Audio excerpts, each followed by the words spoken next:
for some reason it's not working, but I'm on through my phone. It's all good. Sam will be here shortly, and we're actually going to be joined by Phil, Kate, and Sean apparently this week. Oh, yay! They all show. Wait, who's Sean and... They're just friends of mine. Oh, okay.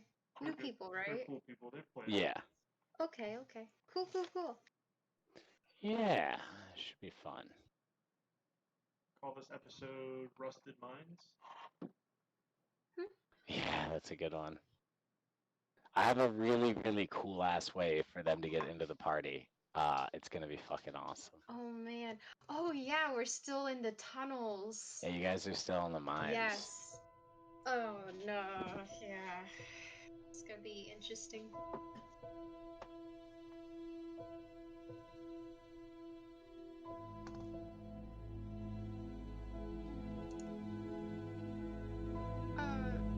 Add people. Oh, I can invite it. I can do it on my phone. Okay.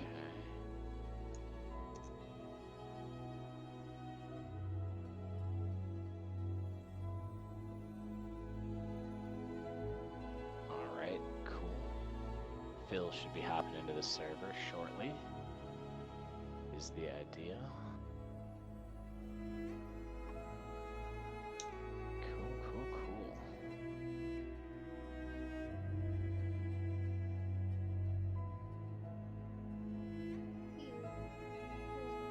I'm texting. Oh my god, this cat. Yeah, I'm excited to finish out the mines from last week and then see what else happens and what kind of shenanigans the party gets into after that. After Holden earns himself a pistol. Yo, what's up, dog? What you doing? Doing good, man. How about you? Doing good. Just wait for Kate to show up in the game here. Yeah, whenever she gets on, or let me know her Discord info, and we'll get her in here. Well, we're gonna use the same Discord since we're both in the same house. That makes sense. Even better. Is there anything else I have to do, like logging on, like Roll20 or something? No, you'll click a link and then just have to create an account real quick, or like hit like sign in with Google or whatever. But then it'll just bring you straight to the game from there. Yeah. That's it. Also the Beyond 20 thing. That really helps. Yeah. Oh yeah, I actually need to do that myself.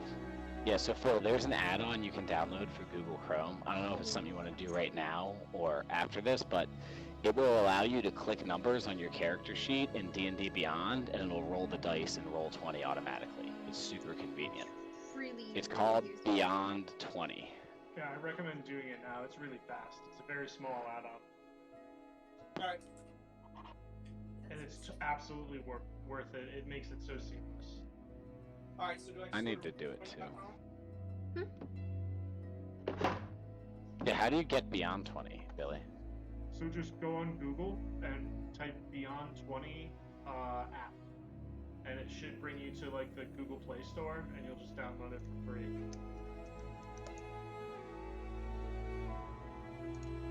Yep, first thing that pops up. Oh, when I say 20, like 20, Beyond 20 app. Chrome extension? Yes, sir. Awesome. Yeah, it's very convenient. I'm glad I'm finally getting it too. It's just been installed and updated. Wow, that was super fucking easy. I thought you had to like copy and paste it into a folder or some shit. Nah.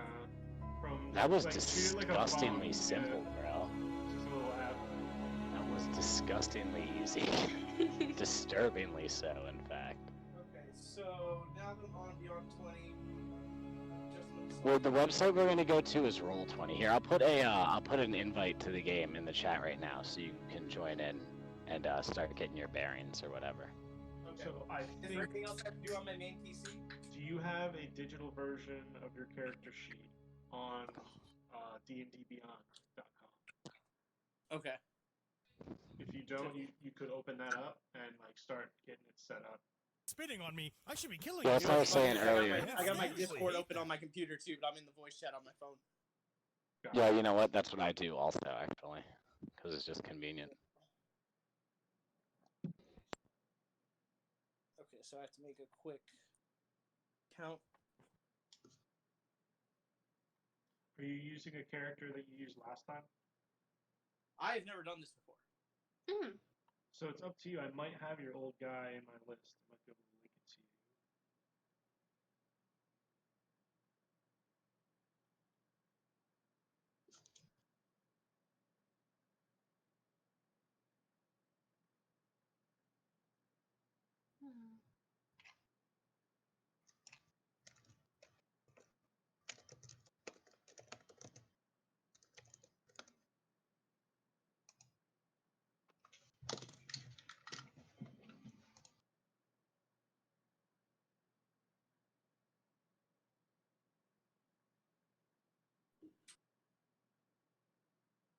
Nah, I don't think I do. Okay. I have my Goliath character still Oh, sick. from on D&D Beyond or D&D Beyond. Yeah, that one's there.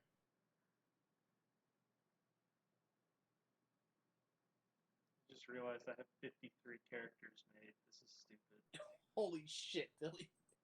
So many of them are like just level 1s that I accidentally clicked off of.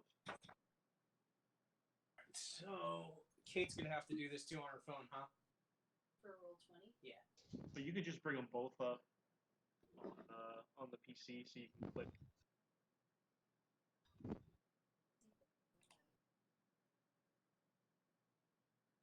All right. The League of Justice.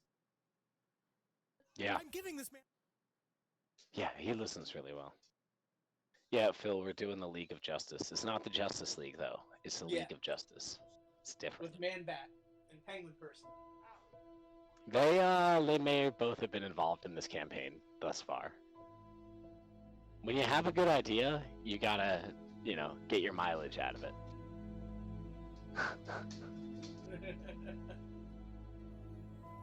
No, actually, you kind of missed it, but there's been some tie-ins to the Magic Fun Ball campaign. Oh, really? Yes, this is like the Man-Bat in this game is the same Man-Bat from the Fun Ball. So Shit. it's just like hundreds of years later. Man Bat lives. Well, we hope so. We hope so. So, how do I upload my characters to this? Well, so you don't actually, you're not uploading your direct character to Roll20. Once you get in the game, I'll assign control of like a little dude and you can move him around, and then you'll use your D&D Beyond character sheet for all your stats and your rolls. Okay. And if you happen to be playing on Google Chrome and you have Roll20 open in one tab and D&D Beyond open in another tab, that's when you can use the add-on Beyond 20 to be able to click things on your character sheet and it rolls them automatically into Roll20. Which is pretty cool, but Okay, I'm sorry if I take a little while to understand this. no, it's okay. We're all just getting there. You know what I'm saying?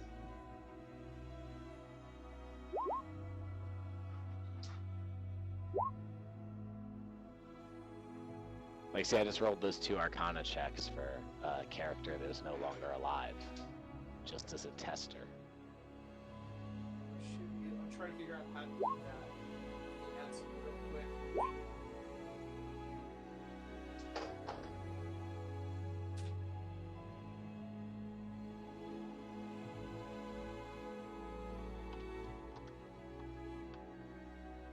Just send it 10 minutes ago. Dr. Frozen was a beast.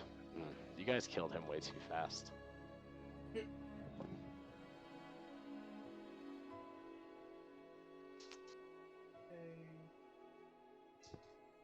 Characters. Alright, so I'm gonna use I'm just gonna use my Goliath, I guess, but he's level 10. No, just reduce him down to level 7 because we've been doing this whole campaign, like most sessions you level up afterwards or every other session. We've been doing milestone leveling, but everybody started at level 1. I can't have you guys at level 10 because you'll be chopping shit in half. Yeah, I'll be destroying stuff. Alright, Yeah.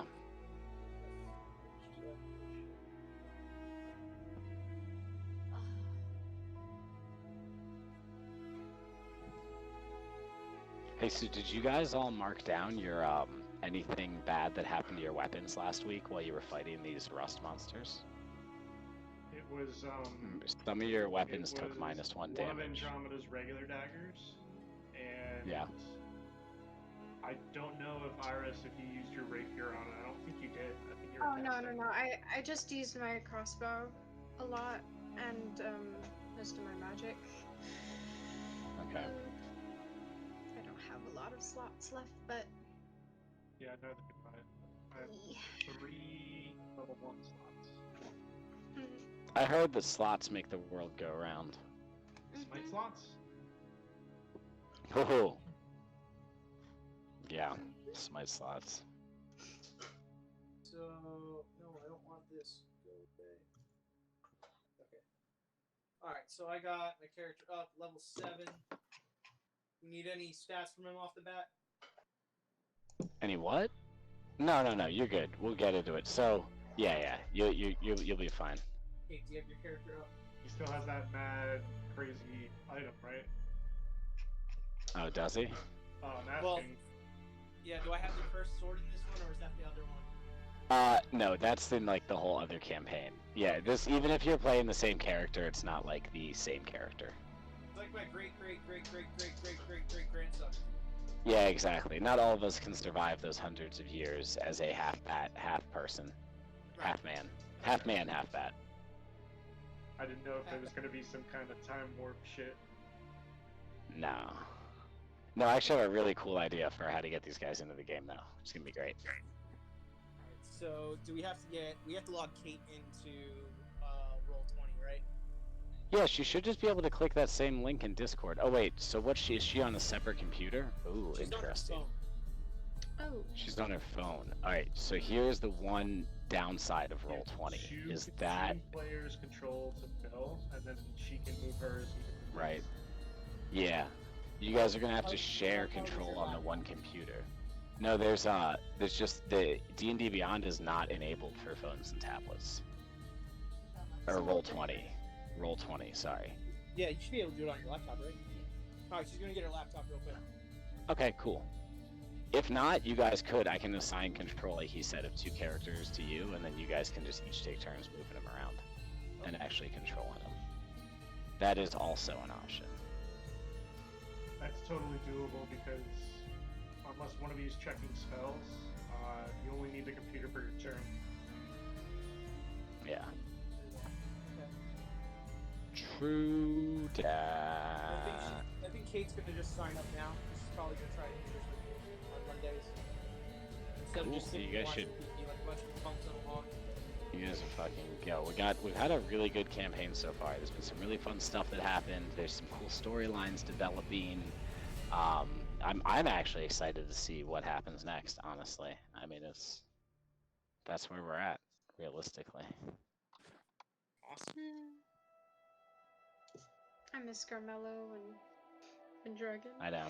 The good news, we can definitely anticipate Garmello to be back. Pendragon, I'm not certain is going to be back. You know, these 16-year-olds, they lose interest too quick, unfortunately. Sometimes it be like that.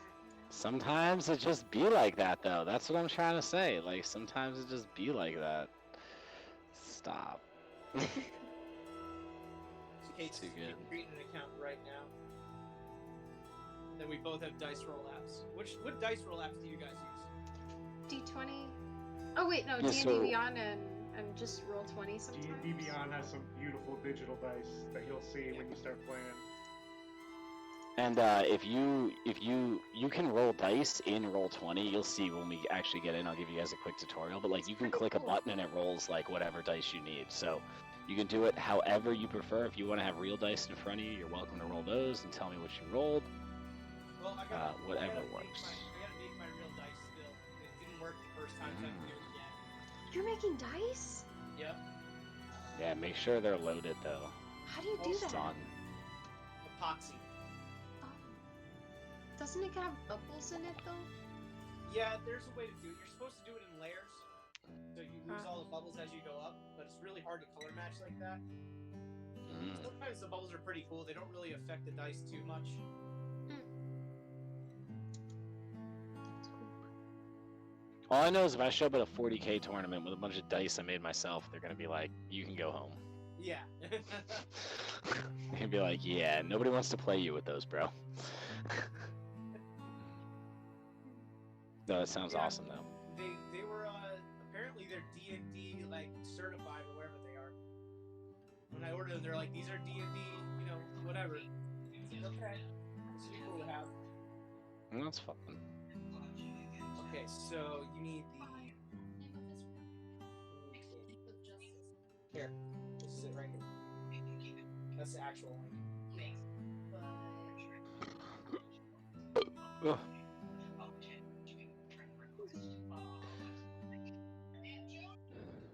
Sean texted me at like 8:30 and was like, "D&D's at 9." And I was like, "Yes, son, make sure you have Discord." And then I texted him a little bit ago, I was like, "Are you on Discord?"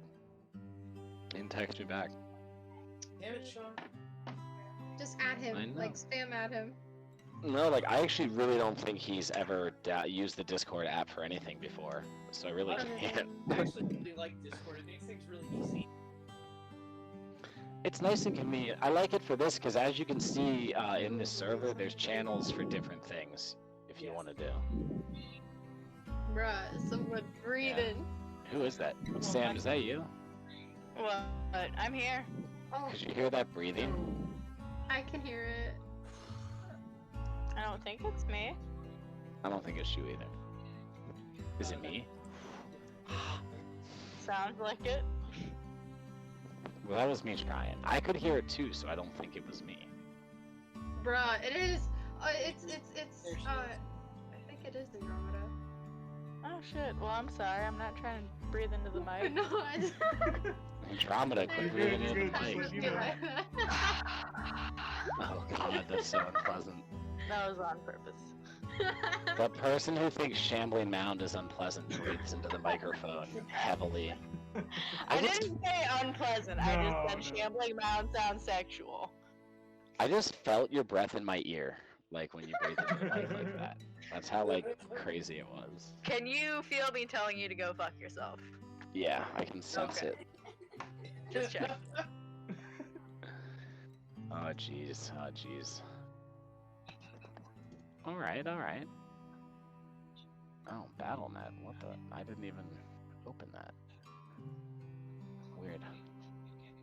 Okay, so I'll start doing a little catch up. Well, no, I'll wait till we're all ready, just so Yeah. 'cause it's gonna be a lot to catch So up with I new was players. looking at Yeah. the level 20 artificer shit. So Uh-oh. other than if you die, you instead go to 1 hit point and one of your magic items disappears up to 6 times. But I can wear. So, but in a and I bad can fight, wear, like- yeah, I can wear and attune to Yeah. 6 magic items. Okay, and then I get a feat that every saving throw gets a bonus of the amount of magic items I'm attuned to. So I would have whatever I have at level Wow. 20 plus 6 to all of them. So I'm talking That's about like pretty just intense. standing in front of a dragon, like hitting it with a spear. Yeah, but also like you get beat up by that dragon and you hardly survive, and you no longer have any magical items because they were all destroyed by the dragon. Hopefully, Because if he I'm level attempted to 20, kill I have you. a shit ton of wealth, and I can just spend a month making them all again. That's fair. But yeah, I looked it up. If any of my shit That's goes pretty missing or badass. breaks, I need to. It's like buying it, but I make it at half price. It's weird. So yeah. Well, that's fun though. So It'll you, still that's save you just money a in the thing you long can run. do if one of the magic items goes missing or gets damaged. It is a big deal to replace it. This one's too high res. Artificer's fucking crazy. I love it. So what classes are you guys playing, Phil and Kate? Say that again. What kind of classes are you guys playing?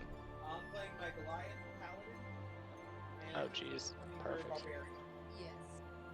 As you know, this party has been in need of a barbarian since the barbarian stopped showing up. He was the murder machine. Oh, we gotta give her that cool axe when we get back. Hell yeah. Yeah, go take it from Dovash and just give it to her, and he can't say no because he's not here. You're good with outfits, right? Um, Alright, see ya. Dovash was eating raw poop and decided to give you this axe. We don't know why he was smearing poop on his face, but he was doing it. It's canon now. That's what Dovash does. Jack and Bleed. Django will fuck you up like that. Oh, that's great. So have you guys both been able to log into the game? Do you guys need another invite? How's your progress going over there? Just in curiosity, it's no rush. We're both looking at the map screen. I'm just trying to figure out what the map screen is. Yeah, you might have to zoom out because this map's pretty big. You hit like the minus button in the upper right when you first get in, but there should be a lot of it will be blacked out because they have a fog of war feature, but you should be able to see some tunnels and some characters at some point. Yeah, I think I see a bunch of little red X's and like 2 characters over here. Yeah, so the red X's are all the monsters they killed last week, and then that's all of our player characters right now. Okay. So you guys, what is the main thing I need to get icons for you is I want to know your race and the main weapon that you use. Like, what's your signature weapon? Great sword and Goliath. Okay. So I there's no Goliath things, but there's some pretty big looking orcs with big swords that I think will be perfect for you. Sounds good to me. Yeah. Huh? And Kate, how about you? Barbarian. Alright, so Kate. I think it's the double hand axe for the air genasi. Ooh. Okay. Yeah, barbarian air genasi, that's cool. But do you use the double-handed? Is it like a mace or a maul or a sword, or what is the actual weapon type? It just says It says melee weapon, hand axe. Yeah, hand axe. No, so so it's an axe you're using? Okay. Yeah. Oh, she's gotta have more than that. Barbarian level 7. Dual wielding hand axes. She has a great axe as well. Oh, sweet. Okay, cool. Also a javelin. Jesus, how much shit do you? How do you carry all that? We all have javelins and such. It's just put on your back, I guess? I don't know. Okay, I have a javelin too. I have 2 great swords. What the hell? Oh, that's right. I can dual wield great swords, can't I?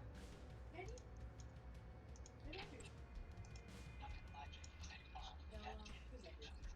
Because I'm a Goliath paladin, I think I can dual wield great swords. You can't dual wield. There's no Titan grip in D&D, bro.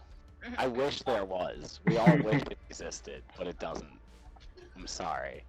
I need to change one of my weapons then. I have 2 great swords. I guess it's in case I break one. Well, you can, yeah, exactly. Like, you can have both on your back and, like, take a moment to choose which one to chop somebody in half with. Alright.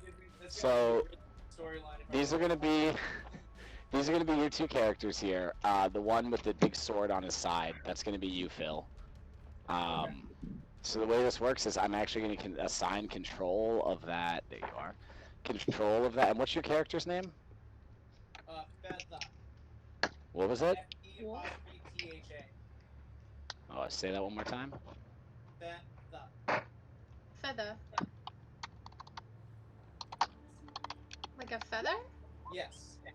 Oh, okay, but... Is there an apostrophe? But he's light on his feet. Okay. So yeah, so you should be able to move that dude around now yourself, okay? Yep. And Kate, what is your character's name? I think it was Dab Young. That was Yug Dab. Yug Dab! I remember Yug Dab. God damn it, it's bad guy backwards. Okay. I love it. So you should be able to move around the dude with the purple cloak and the axe now, okay? Okay. So those are going to be your characters. When your turn comes in combat, you'll be able to actually move them and stuff. It'll be awesome. But for now, I'm actually going to hide your characters because basically you guys are going to get introduced to the party in just a few minutes here. During their adventure, there's going to be like a meeting moment. But for now, I just wanted to sort out the characters and make sure that you guys had that. So what I'm going to do is I'm going to basically give you guys, I'm going to go for an extra deep narrative intro, just go over everything that's happened in the past few sessions, set the story because we got some new players, bring it right up to the moment where we are, and then you guys, the players who were here last week, you guys are going to pick up at a certain moment, and we'll just drop right into that when the time comes. And it'll be basically the end of the combat we had from last week, okay? Sweet. Cool. I like it. All right, so basically over the past few weeks, all of our players have been working for an organization known as the League of Justice. They had been recruited to this organization through an individual known as the Man-Bat. He was a half-man, half-bat chimera who founded the League of Justice for justice. That's why he founded it. The players had started by investigating some murders of leaders of local temples in the area. They came across some shady stuff. They found some letters being sent to basically one of the corrupt temple leaders who had murdered the current temple leader and taken his place. They were unable to determine where these letters came from. One of them was written in like some really deep demonic runes. Not even demonic, I shouldn't say that. Like really deep magical runes that like they couldn't decipher. In fact, you could hardly focus your vision on them for an extended period of time. That's something the party still has that letter. They were able to track down a potential lead, but have not yet had the opportunity to follow up on that lead, and that is a bookmaker in a town nearby where they are who may know something about the script the letter is written in.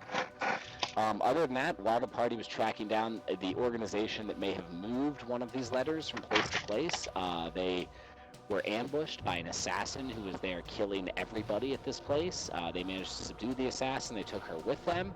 She actually became a very good ally to the party. This was Juliet, the mute assassin. Her vocal cords are all fucked up from some sort of throat wound in the past. So she doesn't talk much, but she's really cool. And the party actually was able to befriend her pretty effectively, and she's still around too.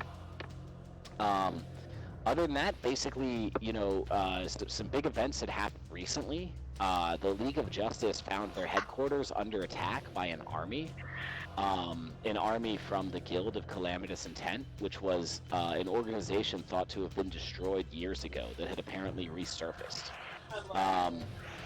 The Guild of Calamitous Intent forces were led by Dr. Frozen.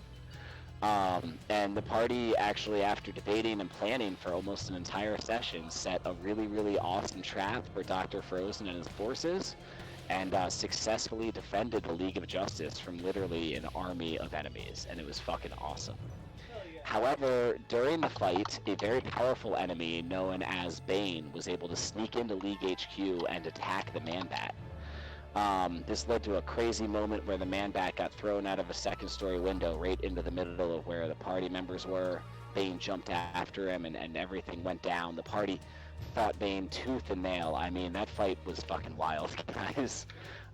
Bane was just killing League members all around. I mean, people were going unconscious and being resurrected and then going back unconscious. It was really intense.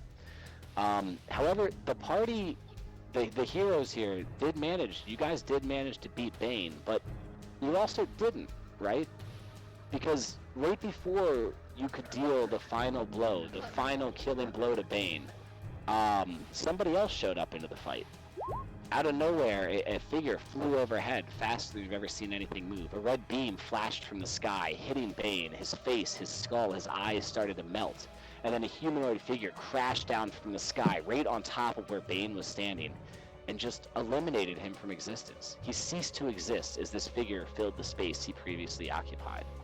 This was the first time the party had ever met the Super Dude, one of the other four leaders of the League of Justice. However, despite the Super Dude's intervention and the party's best efforts, the Man-Bat was mortally wounded by Bane, injected with some sort of acidic poison that the best medics and scientists and mages of the League still don't understand. So the Man-Bat finds himself currently in a state of stasis or suspended animation as high-level mages are casting time-based spells on him and slowing the time around him to slow the toxin's movement through his body. But for all intents and purposes, the Man-Bat, he's in a deep coma. He's not around anymore. And the Super Dude is in charge of the League. Oh. That all happened really recently, and then the party, while reeling with all this information and trying to figure out what to do post, this injury to the Man-Bat, the party decided to do a little bit of a side hunt. They were doing a task for one of the townsmen, Garthan. He's the town smithy. Holden had inquired about procuring a firearm from Garthan. Garthan did happen to possess a few firearms, but it was unwilling to part with them. However, he did have some work that needed to be done. There was a mine nearby the town that had been overrun by monsters recently. And the owner of the mine had actually given Garthan the deed to the land, saying if he could ever clean it out, it would be his. So the party was tasked with cleaning out the mine. Should they accomplish this mission, Holden will acquire a firearm. of his choice from Garthan's collection of 3 very nice firearms. And basically, the party had approached the mine. They found the mine plugged off with massive wooden barriers, because they had heard rumors the monsters in here deteriorated metal when they fought. The party ingeniously figured a way around the barrier, blew it up, as a matter of fact, and have been fighting hordes of rust monsters. Not quite hordes. We killed like 8, 10 of them so far.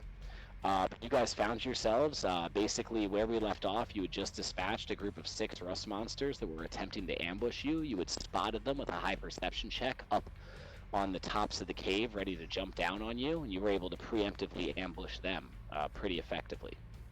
So these foes have now gone quiet. You finished the fight. You guys dropped out of initiative. There's a moment. You're catching your breath, you know, it was My intense. adrenaline's You still had this pumping fight, a little bit, yeah. and before you can even catch your breath, you begin to hear something in the distance.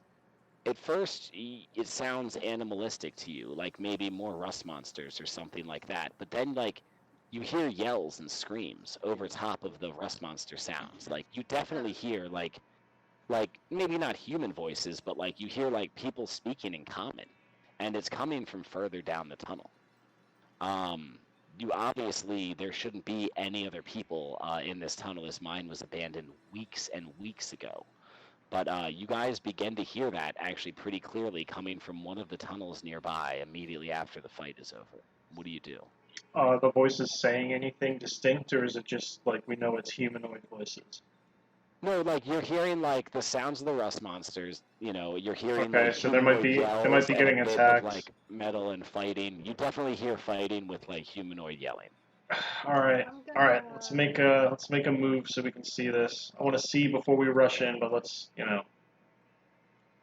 Wait, go. wasn't this mine, like, plugged in?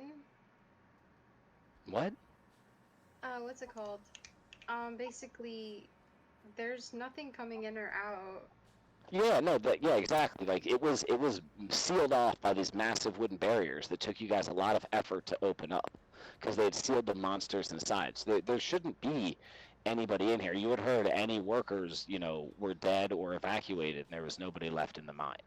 So Then there go shouldn't, you ahead. shouldn't be like, yeah, that's that, you know that. I'm gonna pop dancing lights because I don't have dark vision. Right, so you pop dancing lights, more areas to reveal to you. Basically, Holden, why don't you make a perception check for me? Got it.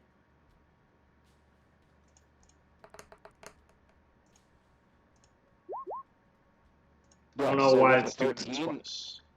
you can't see down the hallway, but the sounds, they're louder now, and they're coming from over here where you see the ping, which you can't really see because it's a black circle, but they're Okay. coming from this offshoot over here, okay? Cool.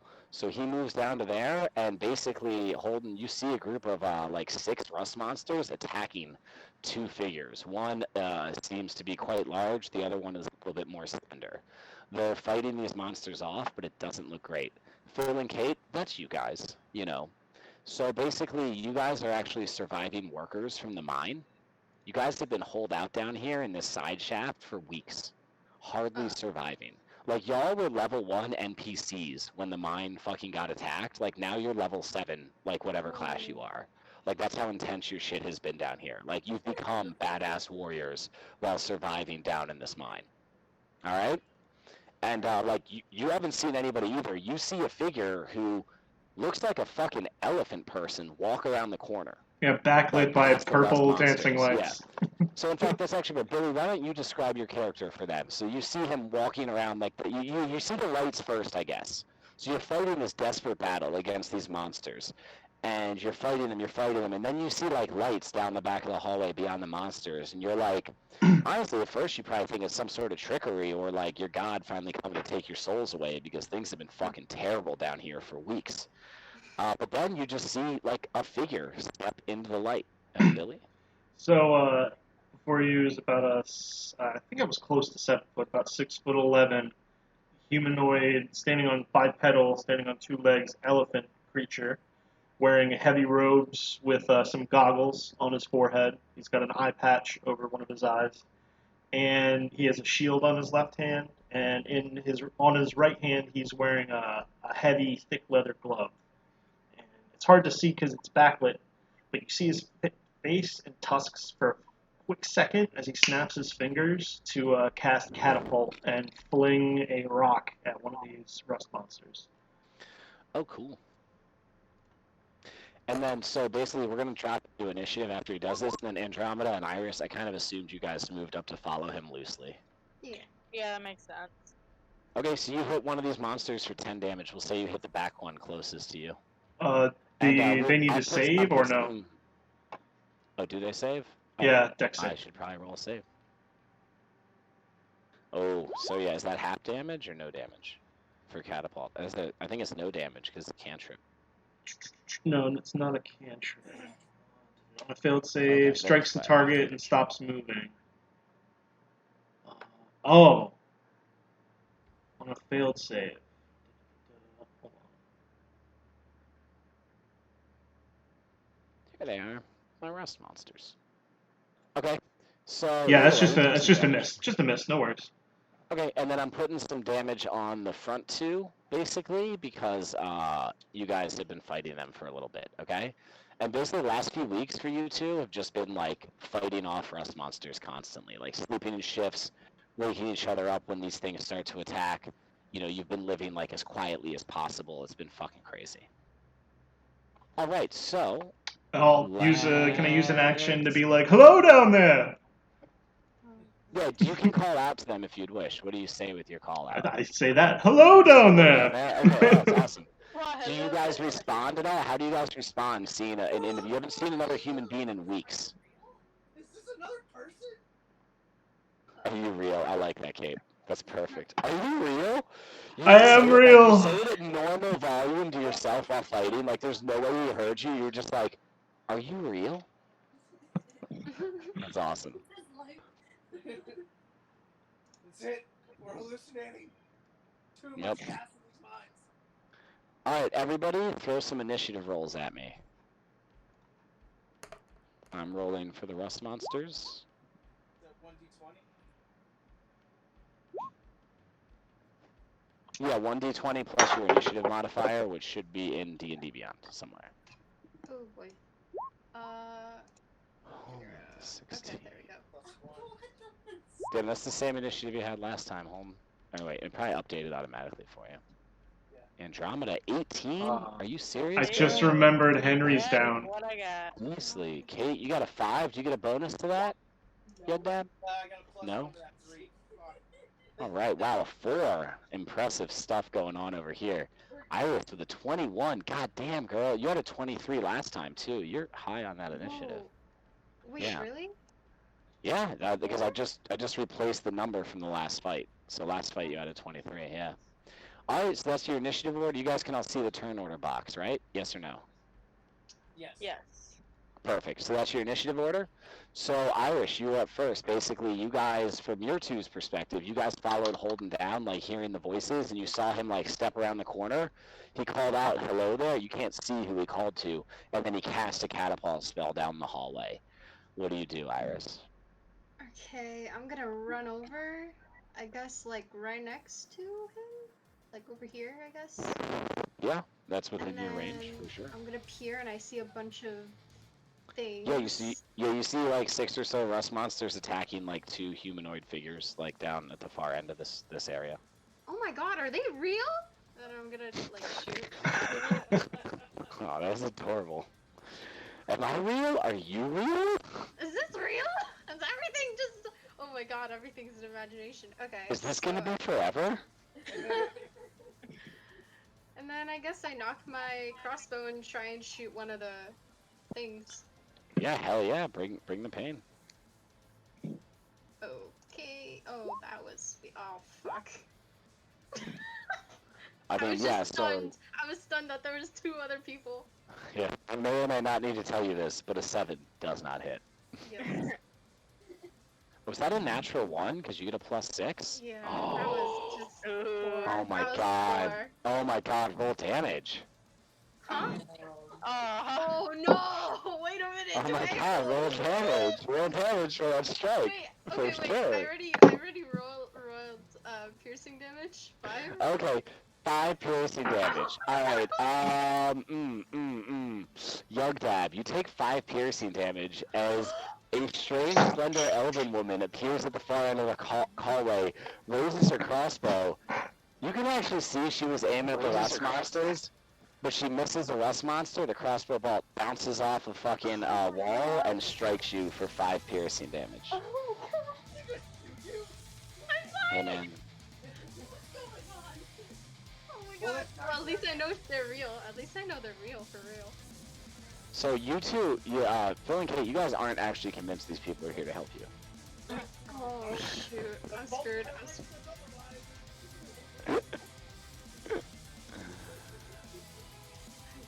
Okay. To a great start. That was brilliant. Alright, I love it. Andromeda, you find yourself up in the initiative order next. Alright, I sneak myself roguishly up along the walls next to Holden, and I'm going to draw my short bow with my magical arrows. Oh Which my I god, have these 13 fucking left. arrows. They are fantastic. Yeah, 14 after you do this. All right, I bring think the they're pen. still left over from the magic fun ball. No, they're from the one shot we did, Let's Just Get Stitches. Or the bag of holding, I think it was.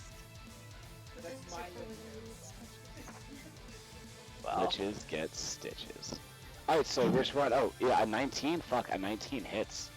that would be my So roll first damage. shot. Were you attacking that front one? Yes.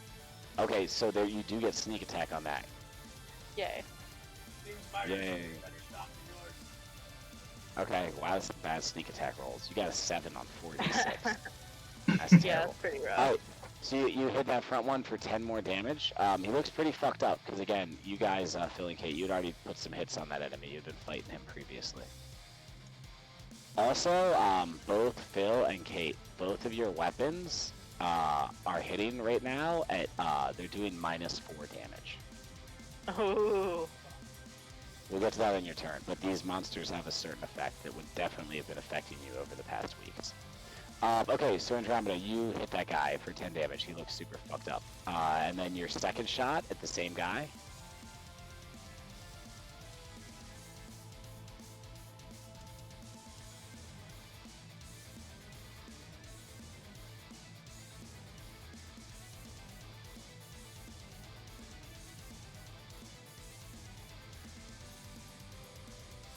Roll damage, no sneak attack damn there. Alright, so, basically, that front one, we'll say, basically, Yogdad, you had just got struck by this crossbow bolt, and you're a little confused as to what is going on here. And the rust monster right in front of you uses that opportunity, capitalizes on it, and lunges up at you, and is about to fucking come in and deal you a nice big strike, and out of nowhere, pop, 2 arrows just strike this thing and knock it to the side, and its body falls lifeless on its side in front of you. Alright, where's your third arrow going, Andromeda? Right about there. Alrighty. Let's do those rolls. You're gonna miss this one, I already know it. Oh, shut up. Nope, Nobody that's a is. fucking miss, Damn bro. it, That's a man. miss, that's all I'm saying. That's I your mean, fucking statistically, fault. yes, but come on.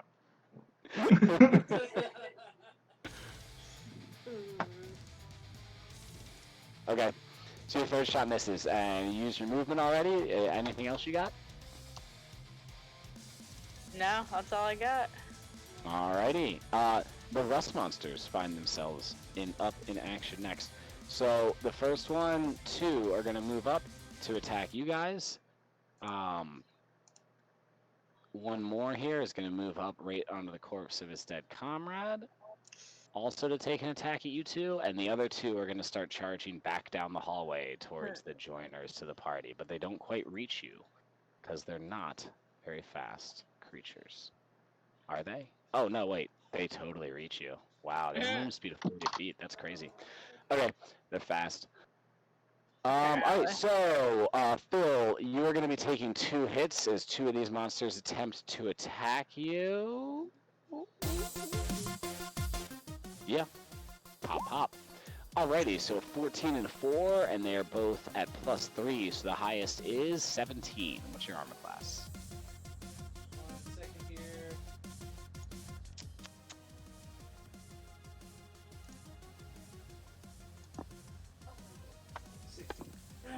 16, so that one does manage to hit you. Womp, womp, womp. Alrighty, so you're gonna take 1d8 plus 1 piercing damage. You take 4 piercing damage. Oh shit. Yep. And well, what's your class? You're a paladin, so you're wearing armor, right? Yeah. All right. So your armor, and again, this is because you've been down here for weeks. Your armor is currently at a -4 to armor class. So your armor class is actually 11 right now, or 12 right now, because you said it was 16, right? And that it was at -3, and that hit made it go to -4. Okay. Got it. So and then Kate, one of them is going to attack you, and I'm pretty sure that's going to miss you. 3 plus 3 is 6. So yeah, you're going to be good to go on that. Alrighty, it looks like 1 on Andromeda and 1 on Holden. Here's 1 at Andromeda. An 18 plus 3 is a 21. I'm pretty sure that's going to hit. That sounds like it hurts. So you're going to take 5 damage, and your armor class is reduced by -1. Okay? My Oh, wait, armor no. is leather. Oh, Yeah. yeah, you're wearing leather. Okay, you're good. Actually, Phil, what kind of armor are you wearing? Good call, though, on the leather. I forgot about that. Yeah, okay, so wait, I take 4 or 5 damage. 5, because it's +1. 5. Heard. I'm wearing chainmail. So yeah, everything I said does apply, okay? Okay. And then Holden, one of them attacking you, for another 21. Oh my god, these things are crazy. That hits. Yeah, that's gonna hit. So you're gonna take 1d8 plus 1. You take 3 piercing damage, and is your armor mostly metal, or what? It's Elven Chain. It's magical. Ah, so you are good to go, because it is magical. Alright, at the same Okay. time, I will use my reaction, because I was struck, to use my repulsion Ooh, shield. That will shunt him back 15 feet. Okay, he goes back to like there. That's fun. Opportunity attack. No, I'm just kidding. Oh, that's the rust monster's turns. Holden, you are up, my friend. Alright. Oh, okay. This one that attacked Andromeda, I'm gonna just give it a poison spray to the face. Ooh. Nice. Constitution saving throw, DC 14. Alrighty, let's see what this thing's got. I mean, that is a 14, and Con is not a negative, so he's gonna be alright on that. So it's half damage for 8. Let me make sure it doesn't just outright miss, because that is actually A cantrip. cantrip. Yeah. Creature must succeed or take. Yeah, there's no half, so it just misses. Okay. So your poison spray goes wide. You coat the wall of the cavern with some gooey, poisonous fluid. Alright, Anything else? I have a bonus action, let me see. Bring it. Where do we go? Okay. I will reach over to Andromeda and touch her on the shoulder and use concentration and give her expeditious retreat. Oh, that's cool. So you can like double move now, Andromeda. Yeah. Yay, thank you, Holden. Okay, and then oh yes, anytime. And then I'll use, I guess, whatever I can to try to call out and be like, "We're here to help you." Sorry, my friend shot you. We didn't mean to. Yeah. something Whatever I like that. could call out. Yeah. Alright, that's great. Alright, Yugdab, you're up next. Okay, you're up.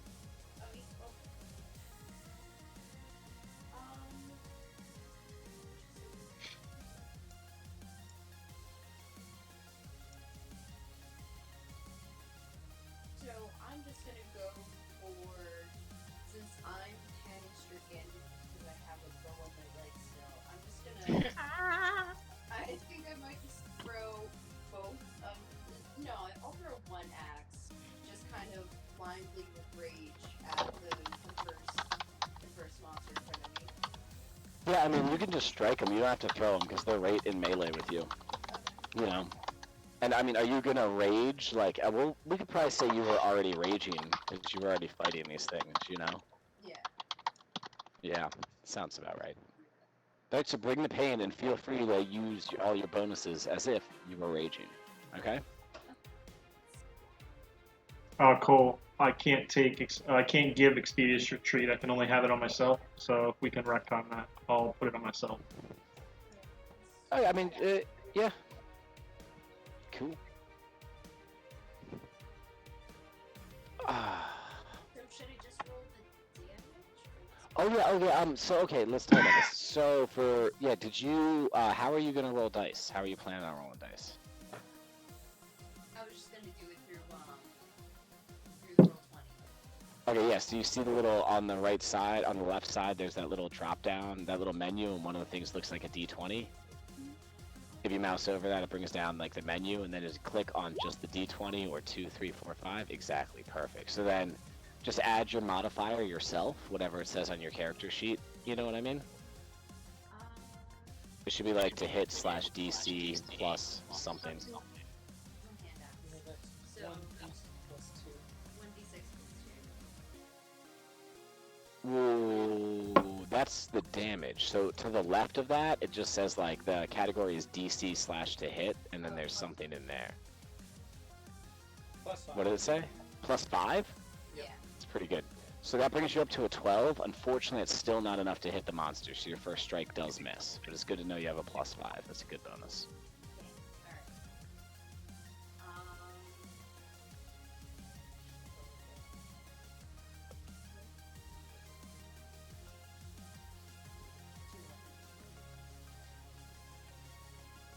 Yeah, you should be able to fight with your other hand axe as well. And I think you get a third attack because you're raging. You can use your bonus action to do an attack. Okay, so with the rage it's +2, and since I have the other hand axe in my hand, I'll just try to go again second. Yeah, bring it.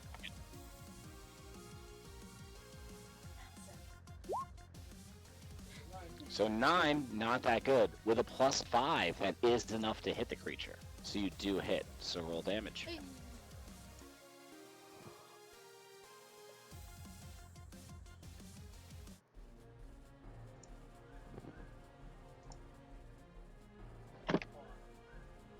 1d6 plus 2? Yeah. Plus 2 is 3 plus 2, 5 damage to the one right in front of you. Nice.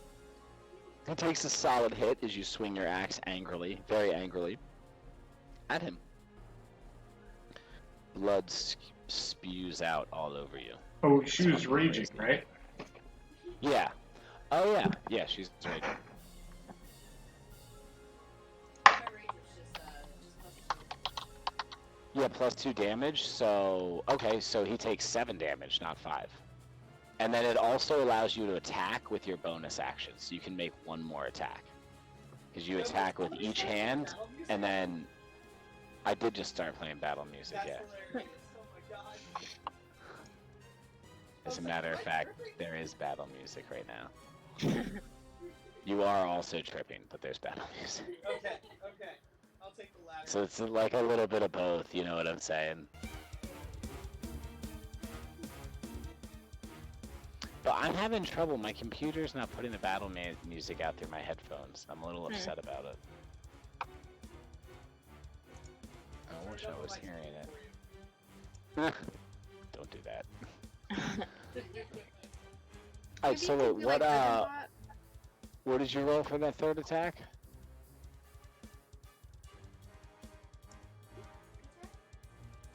Yeah, you can attack with each hand weapon, plus you have a bonus attack because you're raging. So you get 3. Chisnap. Alright, we're doing great axe. And I'm just going There you go. for that joke. Yeah. You need to hit that real fucking damage now. God damn it! No. Okay, with a +5, it's still not quite enough, unfortunately. Rough. Well, Yogab, you are certainly pissed, but unfortunately not able to do too much. And Feather's up next.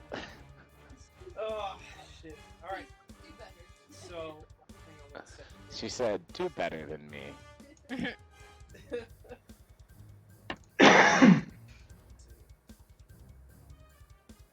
just see that.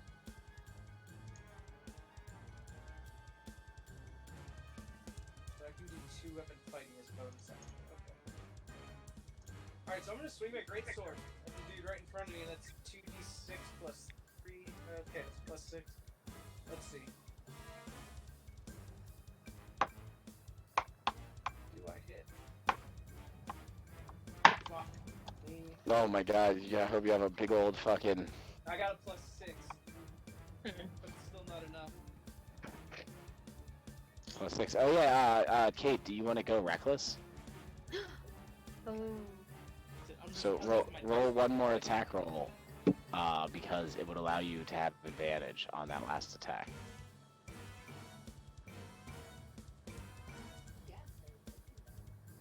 The enemy will get advantage on you when they attack you as well, but I don't think that's that big of a deal because you half all damage, so it's like, who cares? That is pretty cool. What would I have to do then? Oh, I'm sorry, roll another d20 plus 5. This is like, for that last attack, you would have rolled 2 and used the highest, so this is to see if you get better than a 6. A 9. Yeah, 9 plus 5, as we discussed earlier, is enough to hit these creatures. That's what you hit on last time. So roll that damage. And with your great axe, it should be more damage. It was D12 plus 2. Plus 4 because you're raging. So yeah, roll that d12 and we'll add 4 to it. Alrighty, that's 8 damage. Not for nothing, that thing looks to be, like, in scientific terms, about half health. In descriptive terms, pretty fucked up. Pretty fucked up. Let's say it like that. Alright, so Phil, sorry, that was, so in the middle of your turn, you had missed with 1 attack, Right. but I'm sure you get more than 1 attack. What else you got? Well, I have a bonus action that allows me to do 2 weapon fighting. Yes, you can attack with your offhand weapon. Yeah, I can attack with my offhand weapon. Which also has... And what does it say, where it says attacks per action, what does it say? Hang on. 2. I get 2 attacks per... Or, yeah. Just, you get 3 total attacks, 2 with your main hand and 1 with your offhand. Alright, so I'm gonna swing back with my greatsword again. Try to get this guy, but I'm gonna use my dice app this time instead of this number generator. Sure. I rolled a 14. Okay, yeah, that's enough to hit. Alright. This is good news. You're attacking the one right in front of you? Yes. Okay. Directly in front of me. So let's see, and that is 2d6 plus 3. Okay, pretty good. So first one is a 3. Okay. Second one is a 5. So that's 8 plus 3, so 11 damage to this bad boy. This thing looks really fucked up. You know, the other one was pretty fucked up. This one's really fucked up. So now I get to do the bonus action with my two weapon fighting. Yep, so you get 1 more attack. Yeah, but this Oh, time but this has to be with my a... javelin, since it's my other weapon. Yeah, wait. Yes. This would have to be, a different weapon. Yeah. Alright, let's see if we hit it. And a 6 plus 6, that's 12. That's not quite enough. You did the thing that's just a little too fast, and you thought you were going to strike it true, but it just dodged out of the way at the last second. There's that. Alright, I think that ends my... Yeah, that's it. Iris, we're back up to you. Alrighty, I'm going to... Oh gosh, should I just try it? Yeah, okay, might as well. Okay, I'm going to just like... I guess go here and try and like touch the might thing. I forgot what it's called. Oh shoot. Might, rest monster, whatever. The might thing and do inflict wounds. Okay. Bring that and inflict wounds on this bad boy. Okay, I'm going to do this. Oh. Oh Holy my God. fuck. Holy Jesus. Jesus! Holy Oh, shit. shoot. Well, it was a Yeah, third Yeah, level. you fucking, Worth it dies. Worth it. I think Woo! it's exploded. Your hand, Yeah. your hand, like, you reach out, like, You reach your hand back, and like dark energy starts coalescing around it, and like you go out as if to punch this thing, and like Kill Bill style. You know what I'm saying? Like your fingers do some fancy shit, and then your hand just goes inside of it. You know, like not like it punched through, like there's no blood, like your hand just passed through the physical being of this creature, and you just deposited that deadly necrotic energy inside of it. You pulled your hand out, it happened so fast you could hardly see it. And the thing just shriggled over and died. Holy Yeah, it shit. exploded. No, it didn't explode.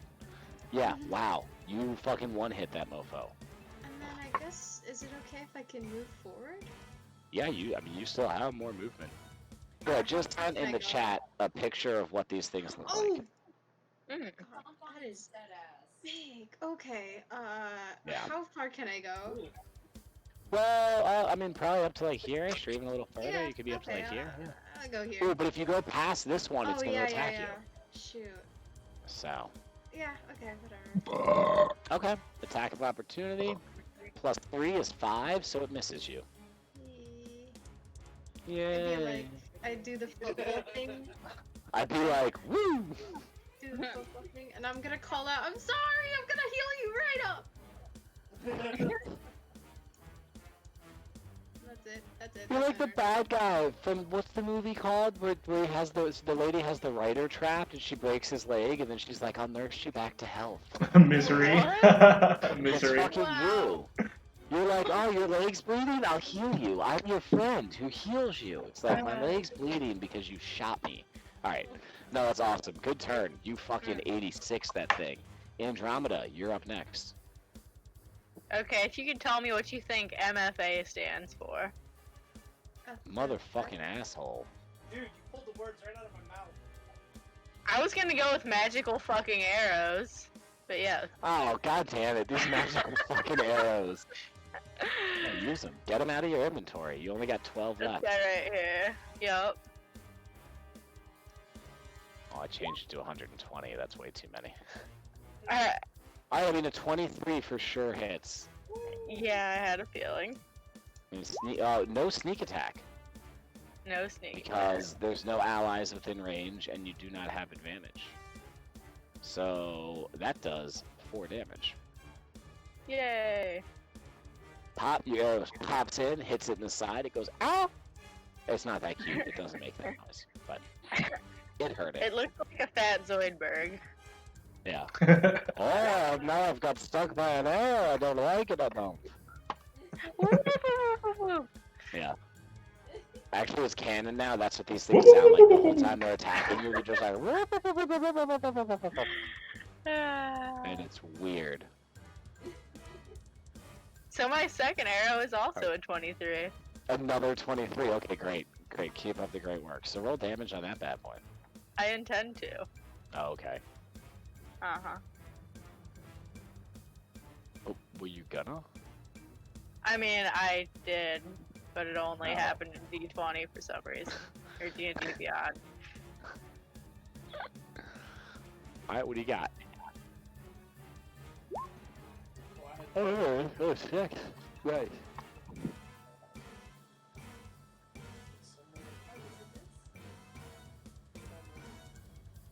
Okay, and then that third arrow. So I'm guessing that 6 didn't do much. No, I mean, you hit it, you damaged it. This one was previously, had not really been damaged yet. But I mean, now it's got arrows sticking out of it, it looks hurt. With an 8, you know, your arrow is gonna just fly by, and it hardly misses, Iris. Shoot straight by you, Iris. Andromeda almost nailed you with that one. Sorry for almost shooting you, Iris. You know what? I deserve it. Aw. That's not true. Wow. Okay. The creatures. The creatures are back up next. The one back on the right side turns and hops towards you, Iris. It's gonna make an attack at you. +3 is a 22. Oh! I'm gonna assume that hits you. Yeah, that hits. You take 3 damage, Oh, ouch. and I'm certain that you're not wearing. Well, are you wearing anything metal, like armor-wise, or what? No, You're it's bard. just leather. Okay, so you're good to go. And then this time, one's going to go against Fetha and two against Yugdab. So one for you, Fetha, is a 7, probably not going to hit. And Yugdab, the highest is a 13, so I believe neither of those hit. What is your armor class? Armor class is 16, but it's down to 11. Oh, yours. Yeah, you still miss with a 7. And Yugdab, what's yours? Mine's 15. And yours is actually, your armor class is unaffected right now because you don't wear armor. You're a barbarian. You're not allowed to wear armor. Your armor class is based on your natural toughness. So you haven't taken any of the armor class penalties, okay? Sweet. Yeah. Like, you're literally, like, you don't wear shirts. It's like canon in D&D. You just, like, every time you put a shirt on, you just get angry and uncomfortable till you rip it off. It's fucking You Randy. just can't do It's it. Randy. No, yeah, exactly. So yeah, that whole batch of rust monsters just don't do shit against you guys, unfortunately. Even with your rusty armor. And Phil, it was interesting, Feth, over the past few weeks as these creatures have been landing hits on you and your little skirmish combats with them and everything you've been doing, you notice, like, your armor, which you usually always took really good care of, it's like, at this point, it looks like you've been wearing it for 50 years.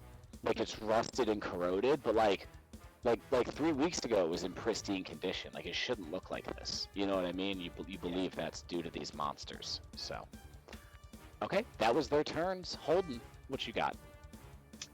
Oh god. Okay. The one that is fighting Iris, is that the one she hit and one shot?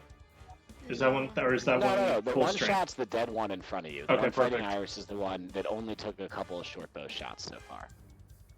All right. I'm out of charges on the wand, so I'm gonna walk up and try to poison spray this guy again. Oh yeah, you used Right. all your wand charges last week, didn't you? Come on, fuck. Yeah, on the ambush attack, I'm pretty sure. It was pretty badass though.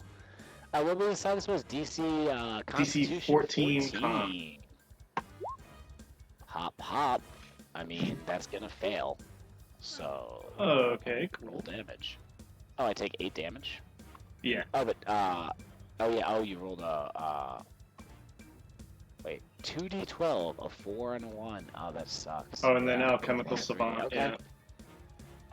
Yeah, no, that's just, I would have expected more, that's all. Okay. Yeah. I mean, it definitely was hurt by that. It takes the damage. You see the poison start to eat away. It melts some of, like, the frills and, like, sensory antenna on its body. It's not happy.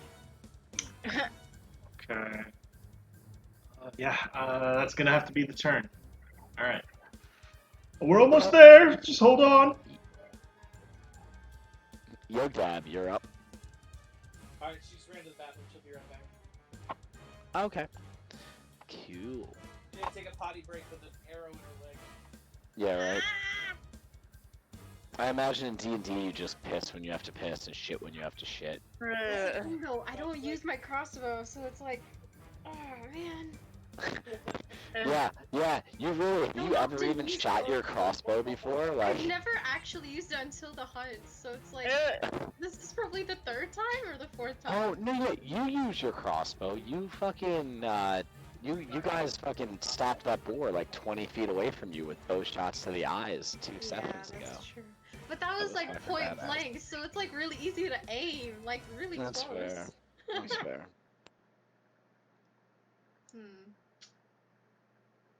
I gotta make it up. So I'm thinking about doing 2 hands, 1 shirt. Okay. Wait, what? 2 hands, 1 shirt? 1 shirt. I think I One saw that cup? video. No. Yeah. So basically, what is your what does your attacks per action say on your character sheet? It should be right above all like your weapon info. It should be 2, right? Yes. Yeah. So you make 3 attacks even when you fight with 2-handed weapon because you get 2 attacks for your action plus your bonus action is an attack because you're raging. So yeah, bring the pain. 2-handed great axe strikes against these rust monsters. This is how our last barbarian cut the fucking boss's head off in like 1 round of combat. So bring the pain. That was great. And you can have advantage on the rolls too if you do the reckless thing that Billy linked you last turn, which I kind of recommend. Because your DM usually forgets to take advantage when monsters attack you. So, like, it's kind of a win-win. Ooh, she hits a 10 plus 5. 10 plus 5, that's gonna hit. But you should still roll with advantage if you wanted to do reckless, because you could get a natural 20, and that's double damage. Yeah, let's do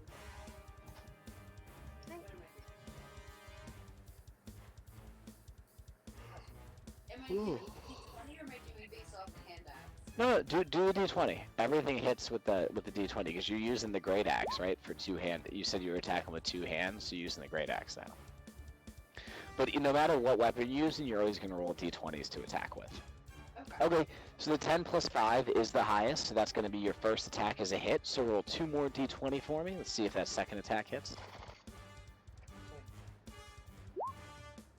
And you can actually roll on that drop-down menu. If you click next to where it says d20, if you click 2, it'll roll 2, like that right there. Then you'd be like, use the 14, add your 5, that's 19.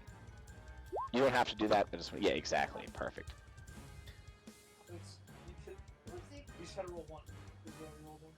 No, it's fine. We can ignore the second 5 shield. That can be your second attack with advantage, in which case the 9 plus 4 or plus 5 is 14, which just hardly hits. So roll 1 more set of 2 dice for your third attack. Beautiful. So all 3 of your attacks hit. So we'll let you roll damage one at a time. So we'll say you go from enemy to enemy because you're a trained warrior. You wouldn't like be swinging to the dead dude. So roll your first attack's damage. You decided it was 1d12 plus 4 total because of your barbarian focus. Oh yeah, -2 for Russ, that's right. Oh wow. Okay. That was one too many d12s. We'll drop the lowest one. Okay, hold on. So so your first strike goes through and just straight cleaves the first one you're fighting in half. You step up over its body, and you bring your axe down on the second one for a powerful strike, separating part of its front shoulder from the body. It's still up, though. You bring your axe back, and in a feign move, you act like you're going to do another downward chop. The monster prepares to block it. At the last minute, you drop your axe, pull it in so it misses the monster, and then shove it back forward and stab it with the 2 pointed tips of your classically figured battle axe. And that finishes that monster off as well. Ba-boom. But that is what you do. Okay, yeah, you killed that one. Fetha, you are up. There's one monster left right in front of you. The 2 next to you just got killed by your companion for the past few weeks, the bad guy, Yugdab. So I'm gonna swing my greatsword. I'm gonna swing real fucking hard with my greatsword. I want to lop this thing's head off. I'm really mad because I missed the last time. So Yeah. let's roll the shit. I hope you kill it.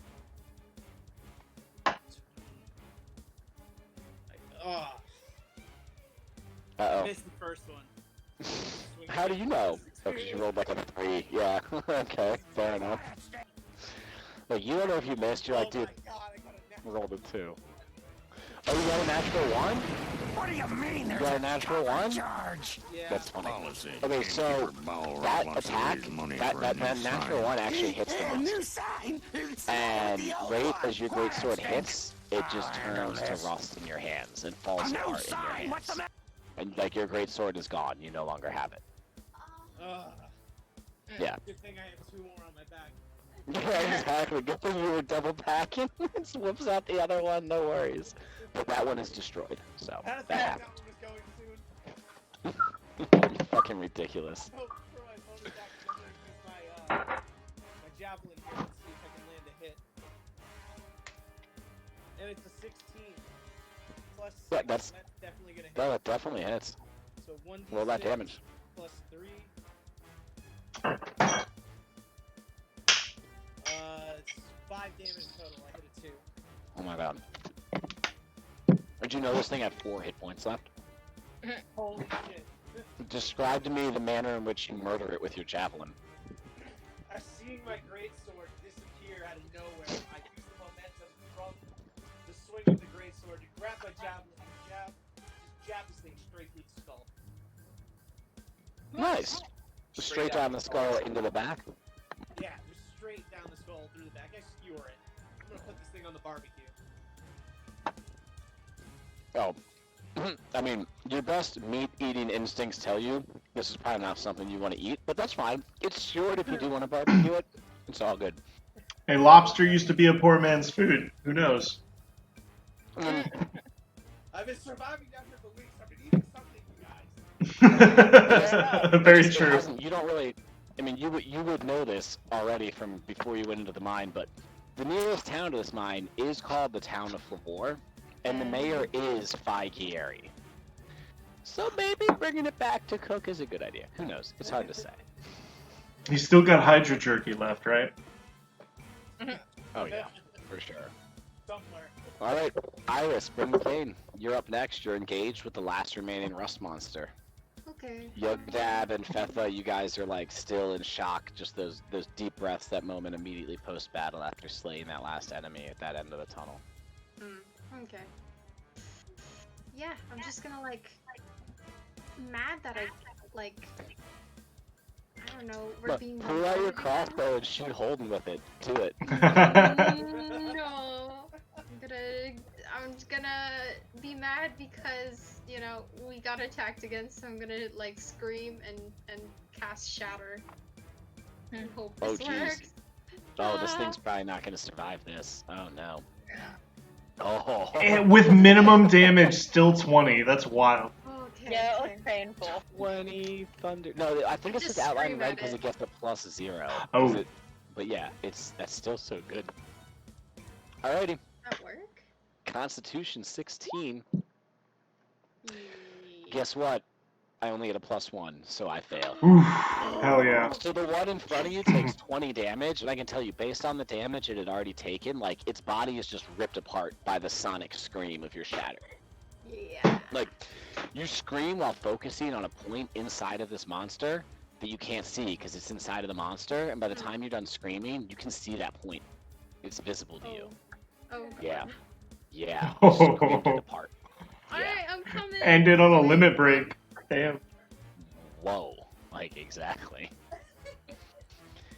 Okay, that was the end of combat. You guys are out of initiative, and again, obviously, that's the whole thing. You guys came across each other. And just to be clear, let me set the mood even a bit more for Yugdab and Fetha. You guys, like, this last attack that these dudes saved you from, like, there was a moment when these 6 came at you two that you guys looked at each other and you were like, this is it. Like, we're gonna be done here. Like, you were gonna die in this hallway. It had been weeks, like, they were gonna overwhelm you finally. So, like, these dudes legit saved your life just now. Alright, combat just ended. What happens next? We gotta go up and see if they need help. Okay. You sound kind of distant, Phil. Huddle, everyone. Yeah. Huddle. Okay, he's shouting from the kitchen right now. Oh, shit. There he goes. Pulling a bolt from somebody's leg, I believe. What can we do? How are you hurt? Is everybody okay? Minus the bolts in my partner's leg. Yeah, we're fine. Oh, okay, okay, so I'm gonna, okay. That's the highest medical. I'm gonna, oh wait, I'm gonna call Andromeda. Yeah. I'm gonna be able to, wait, I'm gonna call Andromeda a bitch and try and fight No. her right now. no, I need, okay, I need everybody. Hold my I need earrings. everybody in a huddle. Okay, I'm gonna cast, should I cast Prayer of Healing? You guys took damage last week too. I think everybody here. We could Yeah, assume okay, that Yugdab and so- Fetha took a little damage Alright, too so previously. I- What if we all just sleep back to back without introducing ourselves to each other, and then we can fight each other in the morning when we're full strength? But then I'll be able to get all my slots, and I have one more that I could use. Oh yeah, true. And honestly, I think we need to get out of here sooner than later. So yeah, I'll cast a healing spell as well if we need. Alright, so I'm gonna whip out my viol and just, like, strum a bunch of notes? Make a song? So wait, I mean, do you play a song or do you just fucking strum random notes on your viol? Oh no, I'm playing a song, I'm playing a song. Okay, It cool. is No, I real wasn't life sure viola. though. Like, But, yeah, okay, I hope this works. just sure if you were just like, I whip it out and just fuck with it? Like, what? Yo! Alright. And then, I'm just gonna, like, I don't know, sing a song about, hey, How scary Um, caves are. Yeah, this place is scary. Let's get out of here in one piece.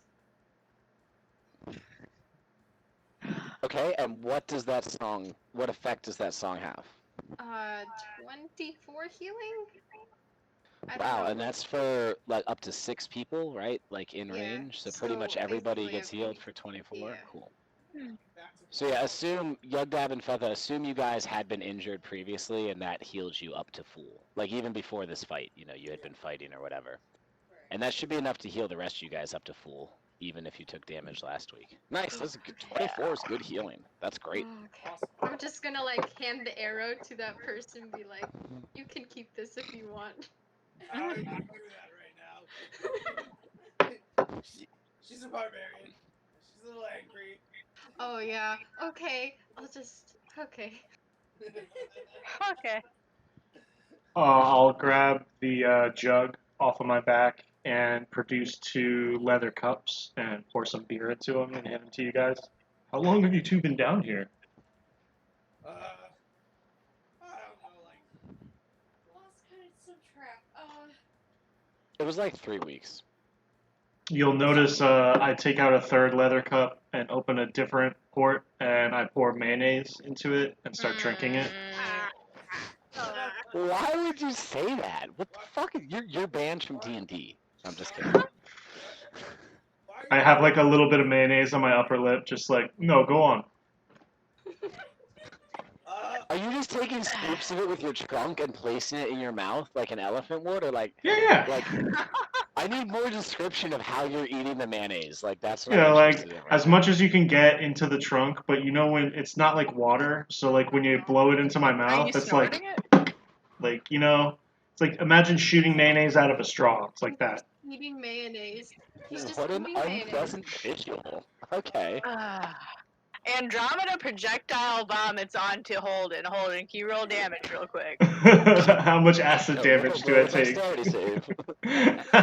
Everybody roll Constitution, or everybody starts vomiting. All right, I'll It's just prestidigitate y'all, come on. the mayonnaise off of my face and be like, oh, I'm just kidding, and I'll throw the cup down. I'll have some beer with you guys. All right, so you've been down here for weeks. We actually have a way out, but we need to finish up here. We need to kind of mop up whatever's left in here and then make our way out. What do you think about Yeah. that? Why? I have a good question to ask. Wait, what? That's what I'm saying. Basically, have you guys been exploring this mine? I mean, if exploring is surviving, then yes. Okay. No, I mean, so you two would know the entire layout of the mine because you were like workers here before. So yeah, like you do have that information. We do have that information. Just kidding. Hey, you know, a few times in the dark, it's very hard. I hear on the that. brain. I hear that. I Well, once the knew someone who was born in the darkness, actually. yes, we all met him. I will tell his I mean, you story. guys all met him. Yeah. Well, I was merely adopted by it. Yes, you two being adopted by the darkness is still You it's a legal did you relationship. merely adapted as a disguise? Is that what you did? You didn't let it mold you and meld you and make you who you are? Okay. I mean, if they went from a level 0 NPC to some heroes, I think so. They did. They got like 7 levels in 3 weeks. They should hanging just out in a have- cave fighting off rust monsters. They should just have dark vision, no matter their race. Just Yeah, I like that. That's a good one. Great, but So we were hired by the deed owner to this mine to clear it out of these abominations. Seeing as you've been surviving here and not thriving, we can provide you some food, and if you want to help us clear it out, and then we'll head back to town and have a nice meal, and I can introduce you guys to the mayor. What do you think? You have me at food. I'm Okay. in. I mean, fighting, food. That's all I need. Got any weed? Actually, I do have some strong shit, but I think we need to be in a safe place before we do some of that. yeah. Yeah. Weed? LOL. This motherfucker's holding Jenkum right now, bro. Like, you don't even know what you're asking for. Oh no, ew, dude, no. Oh, that's 1,000 years fermented this Jenko. Anyway, yes. So, yeah. I'm gonna take one of the haunches off of one of these creatures for Mr. Flavor. Probably cut off one of the back legs and try to carry it. Ooh, wait, should we? Oh, wait. Can we get some Yeah, you monster can- heads and like show Yeah, it you to can. the mine dude? No, yeah, the dude. Yeah. It's I a was good gonna idea. say we should take my head back to Gartan. Yeah, Just to definitely prove. Show how one much pristine he's head. I carrying. think would be Okay. good. I'm Yeah. offended because his name is Garthan. I thought it was Gartan. Okay. No, come on. You have to care about the NPCs I create. I'm just sorry. joking. Yeah, you guys can do all that stuff. You could even more like the bodies are here. You're not anticipating them to go anywhere, so you could harvest parts now. You can harvest them later. But yeah, all Yeah, that we is could do it definitely narratively possible. on the way out, I guess. I mean, or you can just start like you could have like a bandolier of fucking monster heads on your chest for the rest of this adventure. Ooh. With like a big haunch of meat strapped on your back as you walk around. You could do that too. It's whatever you guys want. I Oh heard my it. god, does anybody here watch Norsemen? I Aw. started watching it, but it just didn't catch me. I'm so sorry. Damn, then nobody's gonna understand why I would like a necklace of foreskins. No, I kind of get it. That's pretty badass.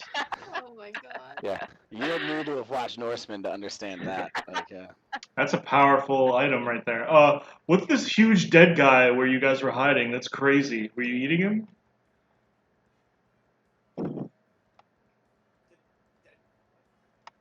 This huge fucking dead guy. I walk by you and I'm like, look at this shit. He's huge and he's dead.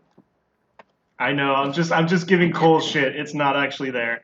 He is huge and dead. This giant it's a has huge a dead bunch guy. of bite marks out of him. You guys are fucked up. yeah. I mean, I guess that's what it takes to survive, How do giants yeah. taste? right? As I No, they slowly ate- kick, Oh like, my god, rusted don't eat the dirt over this giant. large corpse. Well, No, yeah. Ignore the giant corpse in the back of the room. That's not actually. Yeah, I mean that's what I usually do. So Ba-da-ba-ba-da. I want to take this time to spend about 5 or 10 minutes taking Henry out of my bag and just kind of putting a bunch of like oil, like lubricant on him, and then wrapping him in some burlap and putting him back in the bag so he doesn't get. So whatever rust shit is happening like slows down. Right. Yeah, Henry, your boy, for sure. I forgot about That makes Henry. sense. Forgot about Dre. Oh, is that what Henry is short for? No, Henry is short for Henrold. Henrold. Can I have a Zevia? Henrietta. Really? Huh? Can I have a Zevia? Dude, please, they're really good. Brilliant. And like I got those to experiment, so like you can keep drinking them. Lucifer. I like these. Yeah. That's my mom and Jerry Something get the them. fourth. Yeah, they're pretty good. I don't know. Henry is Maybe the actually second now, but you know. oh, So he's not looking so good. Let's kind of clear this out. What do you guys think? sorry. Yeah. I mean, Is your robot friend not looking too good, or is he a pile of corrupted metal in your bag right now? I'm kind of like trying to hide the fact that I'm really pissed that I'm gonna need to remake him from the bottom, and I'm holding on to the hope that I can repair him, even though like the one magic item that makes him work is like clearly fucked up. I feel terrible about murdering your companion the first adventure out. It's not a companion; it's a familiar, and like I'm definitely being hyperbolic. It's like $100 gem I need, or 100 gold gem I need to recreate him. It's not bad. But maybe you Henry can is ask Henry for special. that. Henry looks like an Easter Island head, and I love him. You can ask Henry. What happened to that generator thing where we all got our weapons? It was inside the pub. Could we maybe throw Henry in that and fix him? Ah. I can rebuild him. I have the technology. Okay. Okay, just to be clear, the machine that generated magical items based on your imagination was not in the pub. Okay, that would be a very bad. Dude, for like a copper coin, you just like stick your would face be. in it. Oh my god. It was kept highly guarded in deep within League HQ. Okay. Right. That's The called pub was just hub. next door, so. It was a long night, I remember. It was a long day. We were day drinking. Yeah, you guys were. Alright, what do we have That down was after south our over here? epic battle. That Okay, was pretty so, sick. After talking for a little bit, basically you guys are talking with these two people you met about what could have caused this, and you're like, we just don't know where these monsters are coming from. And then Yugdab and Fetha are like, they're probably coming from the dark portal in the ground. Okay. Yeah. Sounds I'm logical. It's like, oh. yes. Oh, it's something that you guys had like noticed over the past few weeks. So there's basically a portal. And it's not like a hole, it's like a portal. Like, there's definitely magic involved, and these things are just crawling the fuck out of it. We should probably And, go, guys. It's down one of the other hallways. You know, they can show you where it is, whatever. Please. Yes, please.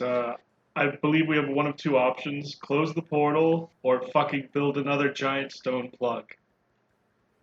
Hey, I mean, we could just fill it up with mayonnaise. There we go. The mayonnaise plug. There's your portal. It's the scariest thing you've ever seen. There he is, the DM himself. I'm just kidding. So basically, they lead you to this room here that I'm revealing right now. It was like a central mining chamber. It's not Oh. like, imagine it's not as close to like where you guys are as like down some hallways. And you guys made your way there. Like, you didn't really catch any rust monsters on the way. There's not a lot of activity or whatever. But you do see this portal. It's like, you know, dark cracks in the ground with like green fire. I mean, it's what it looks like here. You know, it's right in the middle of the room. You can see dark figures like the size of these creatures moving like behind the flames and like in the dark cracks in the ground, and you see them moving, and you see even larger figures like further back behind them. And like if you really stare at the cracks in the ground, you can see eyes, like honestly probably thousands of them. It's the eyes in the darkness.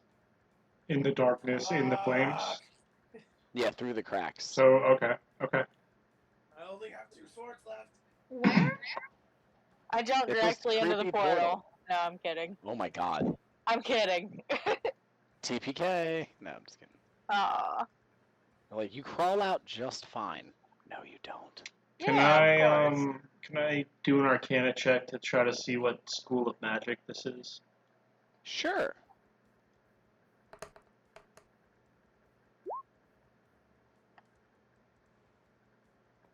$22. Yeah, so what, I mean, is it transmutation or, whichever one is, like, teleportation circles? Like, you gather, So like, this is not, you- it's not conjuration, it is teleportation. It's Right, not, it's yeah, not like, summoning, things are it's a doorway. Yeah, it's a doorway, and originally you had heard that they dug too deep and unearthed something, but, like, that doesn't seem to be the case. This would definitely have been placed here. Like, somebody would have had to activate this doorway. But it is a stable doorway to another dimension. You're not sure what dimension that is. Maybe you could do a different check for that, but right now you're not sure what that dimension is. But you do know with that high Arcana check, this is a stable portal to another dimension. You know, this type of magic is difficult to create, and it would have had to. It wasn't an accident. It's not like this could not have happened by accident. Okay. Okay. I have a crazy idea. Let's hear it. Okay. Can She I jumps stick in my the head portal. in it? Yep. Oh, God well, damn I it. mean, you know. Fucking people. I was gonna say, should we all just get in? No, wait. That's the thing, though. Like, we don't know if it's like if we're gonna fall or. Yeah. Something. But if you guys jump through this portal, we're no longer playing League of Justice. We're playing like a whole different Yeah. campaign, So. Okay. which we can do, but like, whoo-hoo. You want to stick your head in? Is that worth This it? is gonna go a whole different route. This is gonna go from Batman to Spawn, like real Yeah, quick. Why don't you send Henry through the portal? We thought could that. next time. Wait. Actually, hold on. I might be able to use a feat to fix him right away. Give me a second. Feather, Eardub, are you sure that they come from here? I mean, dark scary portal, big scary monsters. You do the math. I guess. Yeah. Sure. Yeah. No. Like, you two, over the course of the week, you witnessed these monsters emerge from this portal. I'm thinking, like, what can we do? Can we like blow it up? Can we like? if we break one part of it, will it just stop working? Things like that. You know? Now, just remember, all 3 kegs of gunpowder you found, you used. So Yeah. currently, Holden you had a actually little bit in his pocket. He was a couple handfuls. He does have some small bags of it, though. Okay, so can we find just like a mundane rat or something in here and throw that into the portal? Sure. Yeah, you can catch a rat. You're a master assassin. That's fine. You can catch a rat. Tie my rope to it so we can pull it back out and see what happens. Yeah, let's do it. We all have 50 feet of rope, right? Yep. Yeah, it's D&D. Everybody's got rope and ball bearings and paper and shit. Stuff. Okay, so I grab a rat and tie a rope to its tail and throw it in the portal. Okay, I mean, you toss in the portal and the rope just sort of like hangs loosely coming out of the portal. It's not like taut or anything. It's a little bit weird. You feel like a little bit of like tugging on the rope, but not like tugging. Like it just feels like the rat might be moving around. Are there any visible runes written on the ground, or are they carved? Like I'm looking for language or spell Right. spell So calculations. through like the blue fire at the edge of the portal, you can see some runes carved in the ground under the blue fire, but it's hard to make them out because the fire is like moving and burning above them. Okay, it's hard to make out if they're like painted, written, or carved. Right, and it's hard to make out what they actually look like. You can just definitely tell that there's some sort of runic writing. Okay, I'm less concerned with what they look like and more concerned if I can fuck them up. So I'm gonna poison spray all over the runes that I see. Okay, you poison. Yeah, it has no effect with the poison spray. Okay, it doesn't besmirch. Okay. It doesn't besmirch them. Like the fire falters for a moment and then just comes back up, like burns the poison away pretty much. And it's about at this point, Andromeda, where there's like a more violent, like harder tugging on the rope you have in your hand. Well, I caught me something. I'm gonna pull it back up. Wait. Okay. Wait, what? Can I cast just what's it called? Detect magic. Yes, do it. I'd like to see what exactly is the source of this. I mean, with detect magic, you really just learn what you kind of already knew, that it's a teleportation portal. You're unable to detect where the other end of the portal is. I mean, does it say that it would give you that information in the spell? I don't think so. I don't think it would give you that detailed information because you're supposed to be able to know what is magical and what type of magic it is. Yeah. Yeah, and you kind of had that information already, but it's now confirmed. Everything Holden said, you're like, I agree with, you know. Can I do a history check to see if I know where rust monsters come from? Yeah. So anybody could give me history or arcana to know more about the rust monsters. And like where they come from kind of style, not like you guys all know about them like combat size. But so are you pulling this rope? There's like violent tugging on this rope. What is the rope situation?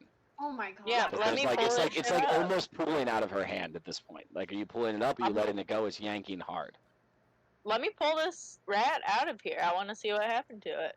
Okay, so you pull the rat out. The rat is still tied to the rope. The rat is probably about 3 times the size it was, and it's bulbous. It's not like it just got bigger. It's like just bone protrusions came out of it and big, just fluid-filled like pustules all over the rat. Like it grew in size, but it's all fucked up and corrupted. It's like disgusting. Kill a fire! Can I poke it with my dagger? Just my regular plain dagger? It's still just a rat. You guys can kill it in a second. You smash it on the ground, you poke it with your dagger. Like, if that's your intent, like, that's not an issue. It's not like an actual threat to you guys, but like, it came out of that portal. See what happens. No, there's not like, it's not like under pressure. There is a little bit of like, you know, pussy shit pops out, but it's nothing like extreme. Maybe it's like gross. a different environment so that it like just explodes, like in space. So we So probably don't you, want to jump in this thing. Does anybody still want to stick their head in the portal? Don't Oh. know. Nope. Probably Holden not. Holden sticks his head in the Does portal. anybody want to look like a fucking Fomorian for the rest of this Don't do it. campaign? I don't Wait, what did you do? know. No. Holden sticks his head in the portal. No. Wait. Oh What? god, why are you like this? Alright. Oh my god. Wait, Holden, can't you Why? summon an animal friend? I can't Guys, hear you. he My can't head's hear in the you, his portal. head's in the fucking portal. Yeah, I'm exactly. gonna pull Fuck him you. out. I'm gonna pull him out. I'm gonna pull him out. Hold up. Yeah, you guys can pull it out. Okay, or whatever. Do you resist them pulling you out? I'll tell you what you see and all that in a second. Do you resist them pulling you out?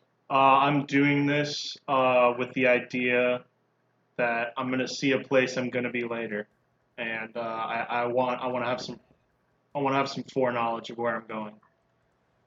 Okay. Do you So if anything, I'm not trying to get out. If I feel them pulling, I would kind of try to stay in place. Okay. Also, So- technically he's an elephant, so. Can we roll You see strength? do you remember like in Lord of the Rings, whenever Frodo puts the ring on, Yeah, I know exactly what you're talking about. right, and the world around him gets all weird and freaky. So like first off, everything's through like that sort of filter, right, on this other side. What you see is basically you poke your head through, and what you see is just desolate, burned, charred like hills and like scraggly forests in the distance. You see like a lake, or not a lake, like a river running like maybe in like the mid ground from where your view is, and it's green, it's filled with filth, it's disgusting. You see that too. You see all this. You see rust monsters. You see some of them nearby, some of them far away. You see them gnawing on old piles of metal. You see a giant construct, a giant humanoid construct. This you see in the distance. You think at first it's close. It's something you might be familiar with, and you realize it's so far in the distance, but it still looks so large. It must be massive. And you concentrate on it for a moment, thinking it's something of legend, something you as an artificer would have at least heard legends about. But as you concentrate on it, you see movement all over it, and you realize it must be covered in thousands of these rust monsters. You see bigger shapes moving about too, in the foreground and the foreground. They're larger shapes. Some of them look to be larger rust monsters or similar shaped beasts on four legs. Some even seem to be like scraggly, sort of organic, spindly organic figures, like very tall with long arms like the Slender Man, almost down to the ground. I can tell you that everything you see in here is very unsettling. And Do I see any writing on the ground immediately under where my head went through, as if like another portal site is there, or am I just kind of in a rip in space? You're kind of in a rip in space. You don't see anything below you, but when you look down, you realize you're poking your head out sideways through a stone gateway, like a stargate. More like, like a standing stone archway thing. So you kind of see that around you, but it's only, I mean, you catch all of this in a matter of seconds before you realize, like, one of the larger creatures, one of the long with the long creepy arms that's maybe 30 yards away from the portal, it turns and it makes eye contact with you, and it puts fear into your heart because you see its eyes are blacker than anything you've ever seen, and there's something swirling within them. It's like flecks of gold swirling within these black eyes, and the thing from so far away looks at you, and then in a moment it's right in front of you, and on reflex you jerk your head back through the portal. And I'm not sure how this would work with your specific race, so I think given the way that works, there's no physical changes to your body visible to anybody right now. But you're back on this side of the portal in the mine. And I probably know, do I know something has changed? Do I feel like something has definitely happened? You feel like you may have some sort of bulbous protrusion on your face somewhere, like similar to what you saw in the rats, or some sort of bone spur. But it doesn't feel like there's no like splitting pain within your head, or there's no like, it's not. It doesn't feel awful, but you feel like a little pressure on your cheek. Oh my god, he's got acne. Okay. Okay. Aw. Well, good news. The scariest fucking thing I've ever seen in my life is in there, but it can't fit through the hole, I don't think. That's She said. unsettling. Yeah, should we, oh god, I don't know what to do. Just hit it? Did any of that... Fuck. Did any of what I saw align with, Nine Hells? Can I do a history? This would be like, it was like you would know this because you're kind of a practitioner of the arcane. Like this was very much like on par with what you know as the Shadowfell. But Okay, like okay. it also wasn't the Shadowfell. Like as weird as this sounds to say, like it was more corrupted than the Shadowfell. Like the Shadowfell is not a good place, but it's not that evil. And like you've never even heard legends of anything like you just saw. Okay. Okay. Fuck. But a very much Shadowfell feel to it. I don't think that's part of the Nine Hells, but that's another plane of existence. Yeah, nothing happened, I feel fine. Um, Natural 1 deception. So yeah, I mean, I don't even really need you guys to roll insights to know that like it's not fine, and definitely like he shook. At the very least, he saw something fucking scary over there. You guys can tell he's not being entirely honest. Okay, Holden. I think you just need to come clean with us. We already know we spent enough time together.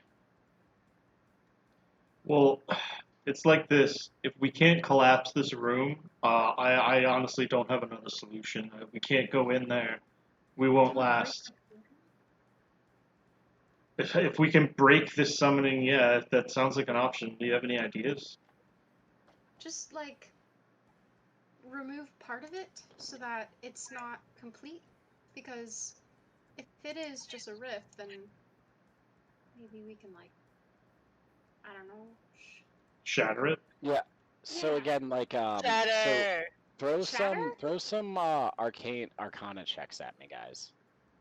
Oh, and Billy, I never addressed your history check from before. Your history check before, like rust monsters are generally speaking an Underdark thing. That was not the fucking Underdark you just saw. Yeah, it seems like something is like So- breeding them. That's crazy. So there's that too. Yeah. But they are Can we traditionally an throw- Underdark mod. And also traditionally you don't ever see more than maybe 2 of these at a time. Like to see this many at once is fucking crazy. And what you saw through that portal, that's even fucking crazier. And by the way, none of you guys know what he saw in that portal. I mean, you all heard me say it, but you only know what he said, which was it was the most characters evil didn't thing hear he's it. ever seen. Yeah, exactly. Okay, for Arcana checks, Holden with a 9, Andromeda with a 6. Kate, you get any bonus to Arcana? I don't think so. No. Yeah, same here. I rolled a 2. No. Okay, so yeah, I mean, you guys, okay, Iris with Arcana, nice, and you are a bard, so you're definitely trained. So you, Iris, know, after thinking about it for a minute, and you guys are like, the one guy's like, somebody's like, could we just throw water on the fire? It's like some really bad ideas. But, Iris, you kind of realize that, like, you definitely know that you have to break the circle. But you also know that, like, that comes with varying degrees of difficulty based on, you know, how much work and effort that the caster put into the spell and what kind of wards and protections they put on. Alright, this is So- gonna have to be a team effort. Yeah. You know that you have to break the circle somehow. And, you know, Holden did notice those runes. I'm sure he pointed them out to everybody. You know there's runes under the fire. A poison spray happened. It didn't seem to have much effect, but you know that you definitely need to break the runes. If you can break the runes, somebody has to come in who knows how to redo the runes to reactivate the circle. So, clearly it's not like it could be reactivated by accident if you fuck it up. You know what I mean? I was gonna say, can we pick up one of these guys and throw it in there and just see? anvils? Are we able to lift this? What I is don't. that? What even do you think that is? An anvil. It I looks think like a giant anvil from top. Oh, I think it is a giant anvil. Yeah, I mean, you could try and throw an Okay. anvil through the motherfucker if you It want. I looks mean, like a giant, like, stone statue to me. you could just get some rocks and throw them through the portal. That's fine. Or maybe it looks like But, like- horse? Like what? Like a horse? No. I can tell you that these Is things it are not sand? anvils. No, hold on, It's stop. sand. Hold on. No, these were all anvils. This was a great forge room. Oh. Every single one of these anvils is a pile of rust. The monsters ate them. Oh. This place has been filled with rust monsters for weeks. Like, the anvils all got eaten. Same with like any forging equipment or works in progress. There's not a lot of ferrous metal anywhere. They eat this shit. I need someone to help me We can assume that the runes like- are definitely not metal. break one part. Oh Safe yeah. to assume. They're probably So- not metal. What is it? Oh my god. What, like, was I gonna tell you that? I mean, I wasn't. Oh, sorry. Can I Roll look at it and perception. figure out what kind of roll perception. Yes. Should I? Can I? I have a plus. Yeah, do that perception.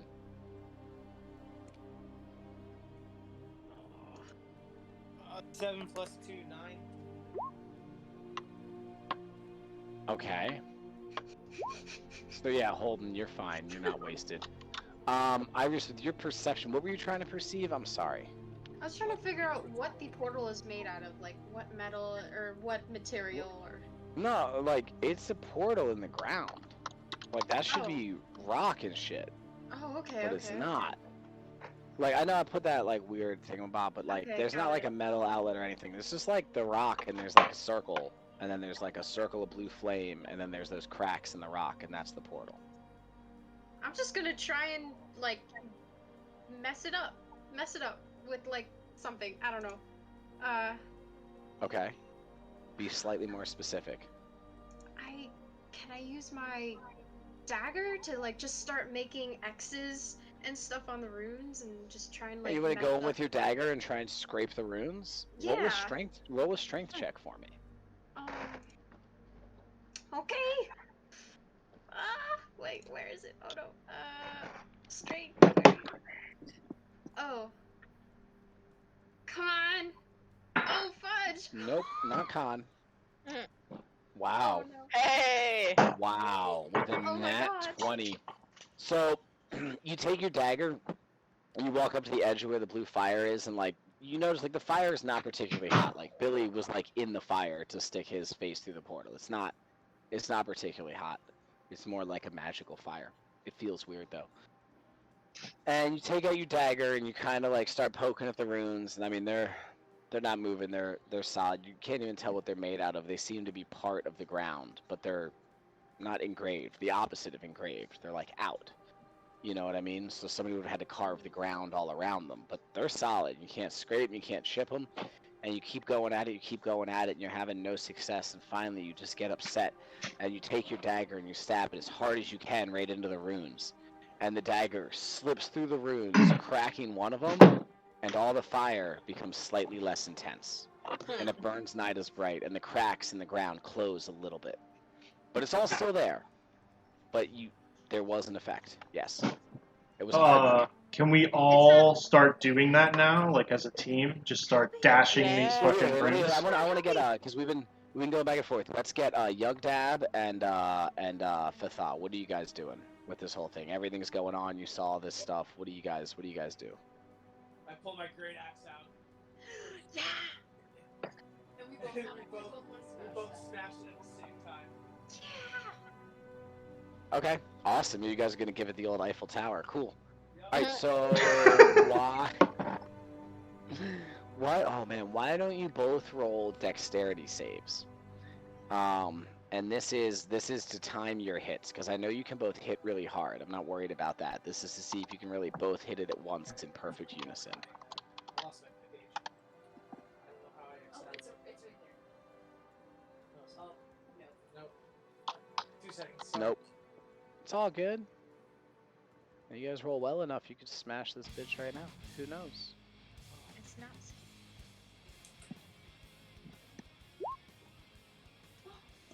Okay. That's cute. 15, nice.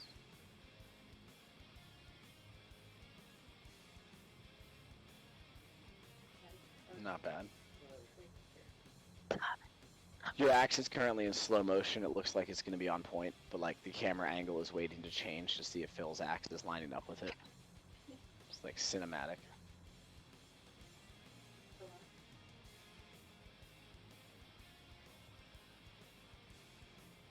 Okay. All right. Gotta rely on good old luck on this one. Uh-oh. Not much of a bonus. Bring it.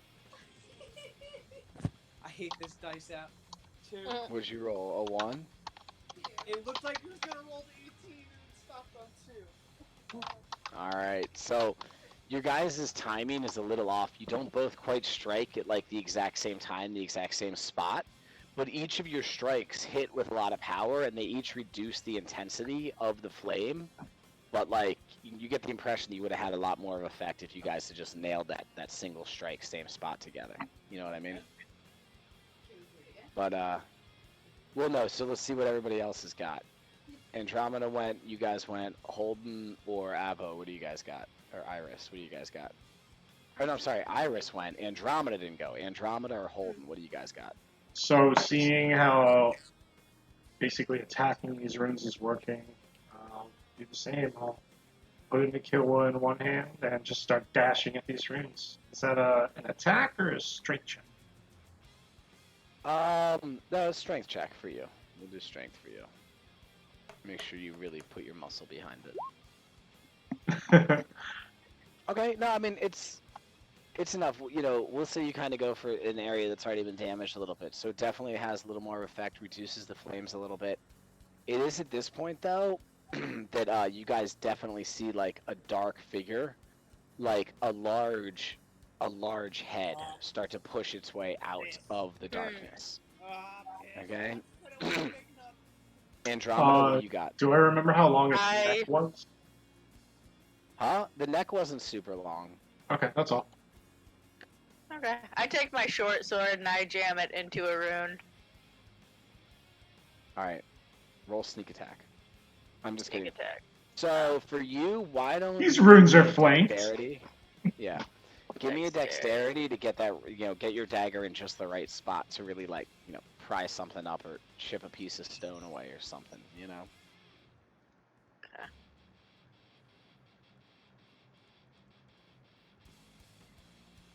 It does not want to roll. I see that.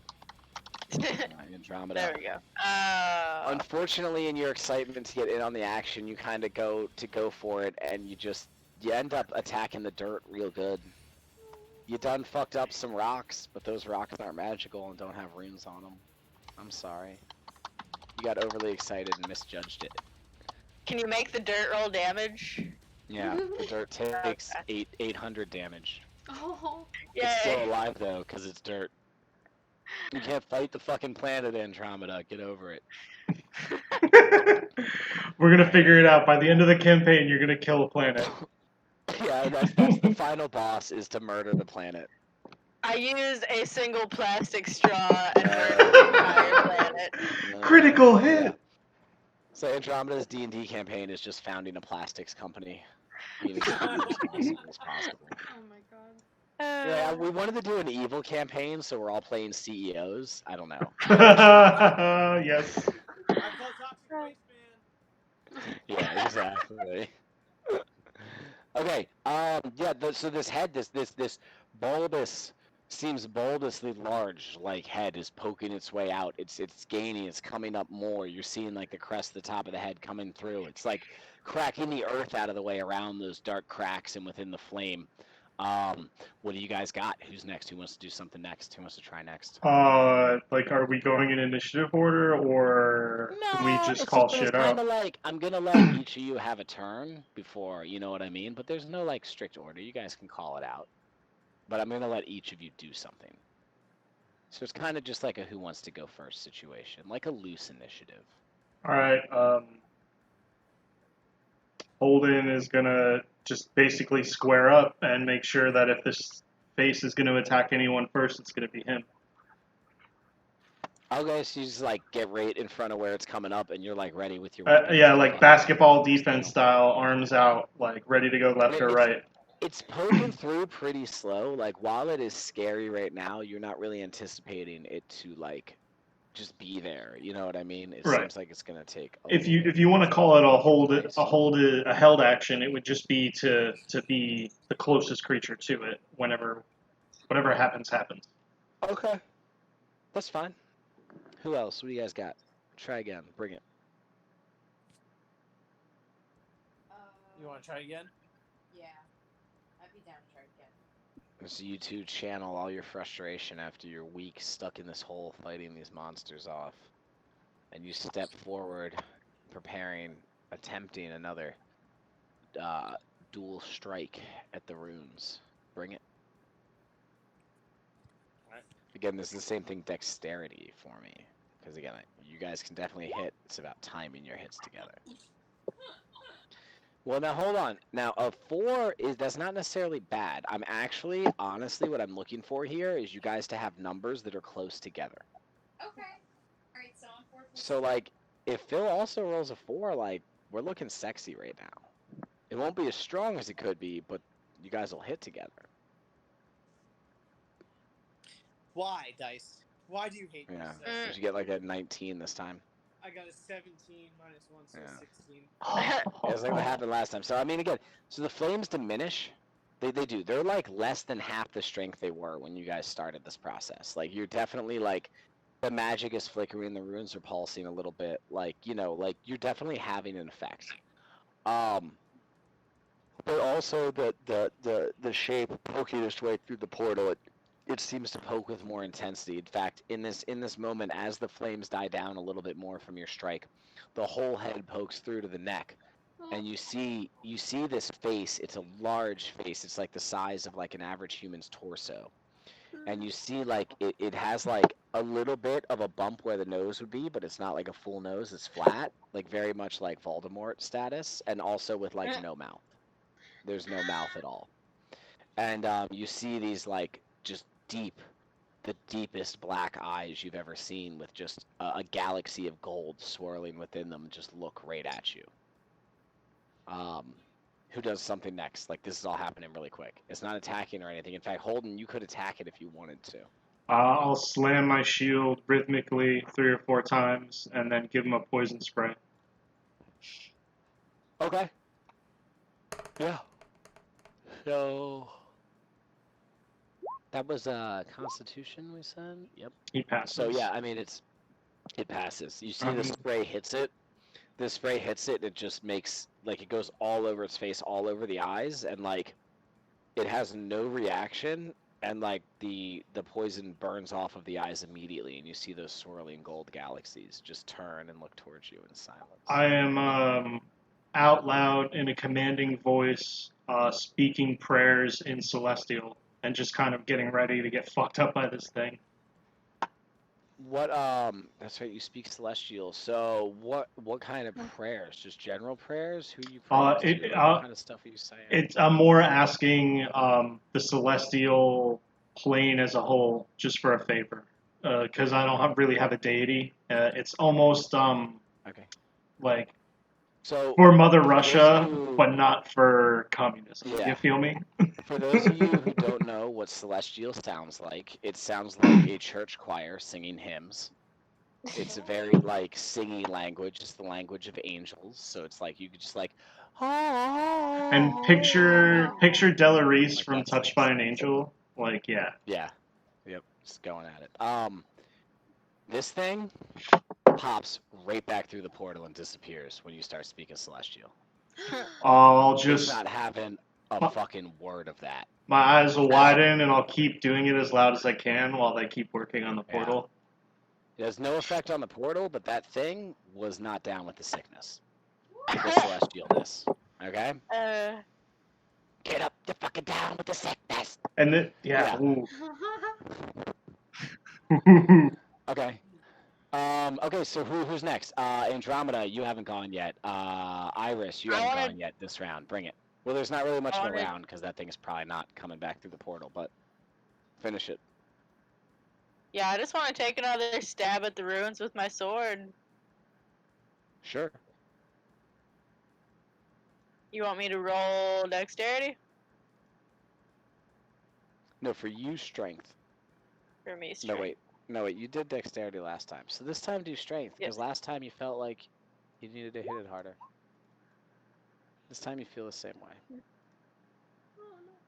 But the flames do diminish a little bit more. You guys get the sense that you've just about sealed this portal or destroyed the runes. I'm gonna do So this. Iris, Although, what do you got? like having known that like I've heard of Celestial before, and he kind of just like disappeared, and would be like, oh, okay, holy water, here we go, and just like pour some holy water on the runes. Oh that- shit! Oh, like through the blue fire onto the runes? Mhm. The blue fire is extinguished and the runes go dark. The portal is Ah, that's I'm cool. not- Upon this happening, you guys find it very, very easy to destroy the rest of the runes. The magic that was protecting them was linked to the portal itself. The runes are literally like now that the magic fire's gone, the runes are just piles of dust and shapes, and you can easily just sweep them away, or piles of dirt. But like, you know that a moment ago they were rock solid and they were like shaped with rigid edges, but now they're just like piles of dirt somebody has scraped together in like the runic symbols. Cool. Yeah. Wow, good job, guys. You solved my portal puzzle. I'm so glad we didn't have to deal with that fucking guy. I think everybody's glad that Billy decided randomly to say, I start praying in Celestial. Thank Yeah. That was a Thank fucking you, Holden. crucial move, bro. Thank you. Oh, fuck. Oh, God. We haven't done Celestial since game 1. That was awesome. So yeah, when the portal closes, it's kind of hard.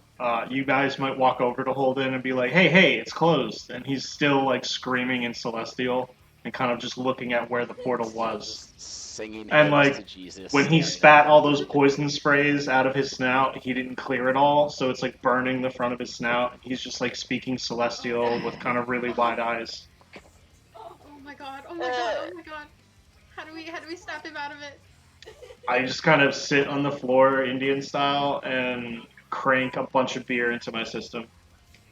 I pull out my portable neti pot and tell Holden to pour it down his trunk. Okay, yeah, use this little stove I have, and I'll, like, get the neti pot warmed up. You guys. I actually like to take the neti pot second if anyone wants to go first. I like to get the whole, nose biome from other people. It's a Luxodon thing. You wouldn't get it. I fill the neti pot with mayo and then just Okay. dump the whole thing in my skull. The demon comes back. What? I'm kidding. I'm still feeling the residual effects from the Jenkums. So I think that might have been where they were coming from. I think we did it, guys. Yes, you have done it. You guys definitely steal the portal. You spend a few more hours exploring the rest of the tunnels and clearing. There's a few other rust monsters around, but they are easily dispatched with. You have successfully completed the mission that the party set out to complete, which was clear the mines, and you managed to find 2 new friends along the way. So let's call a 10-minute break so we can all chill, use the bathroom, grab a drink, whatever we need to do. We'll hop back in here, and I'll tell you guys what happens next. Alright. Okay, I have. No, this might be cumbersome and shit, but and just tell me if it's not important. But I would like to thoroughly try to find a clue as to who would open a portal like this down here and who had access. But that might take research later. But that's up to you. it's been weeks of these monsters like crawling around in here. There's no physical clues to be found. Okay, I was just okay. So, So like, it'll be more of yeah. tracking down a timeline of who would be in Right. here right when it got plugged. Okay. Straight like forensic work is what you'd have to do. So you can't really do that like at this moment or whatever. Yeah, exactly. Okay, but I would definitely want to tell that boy that this is a crime scene. Maybe don't reopen the mine right away. Okay, Yeah. good break, man. This has been crazy so far. It's been really crazy. It's nice to hear Okay. some new voices, though. That's nice. Yeah. Yeah, oh, by the way, those guys who don't know, I think most of you guys know each other, but Phil and Kate, the person you don't recognize, this is Anna. She's a friend of somebody I work with who used to play in this game but doesn't anymore. She's one of our core players. This is Phil and Kate. They're friends of mine. Okay, hello. How's it going? Yeah, they're super close. They've been in the friend family for like decades. Yeah. We all have. Framery. We are Framery. Oh my gosh. Marie. Framery. Cool. But no, I love having a couple new players. I think this is great. It's good. Cool. It's definitely gonna be fun for my Monday nights. Yeah, it's good to play with you guys again. I guess I haven't really played a game with you two in a while. Yes, we played at my parents' house. Yeah. Oh, that was, yeah, because we played Wrath and Glory that one night. Oh, that was so much fun. I love that game. Oh, did I tell you I downloaded Space Hulk Tactics on my Xbox? Oh, that has really good reviews. You've been liking it? Dude, it's so much fun. Yeah, it's great. Awesome. Cool. All right, 10-minute break. I'm turning my mic off. 11:25. I'll see you guys. Okay.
You.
Okay, I'm here.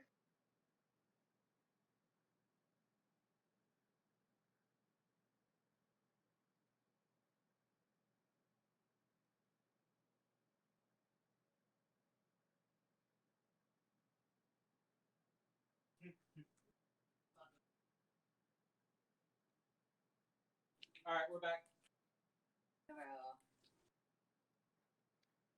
We're back. Baby, come back. Yo, you remember the animated movie We're Back? No, it doesn't ring a bell. It was all dinosaurs. John Goodman was the T-Rex. Yes. Okay. Yes. Yeah. Oh my god. Yep. I think it's on Disney Plus.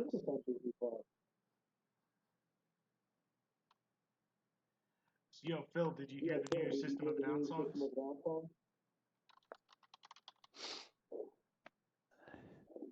I remember this.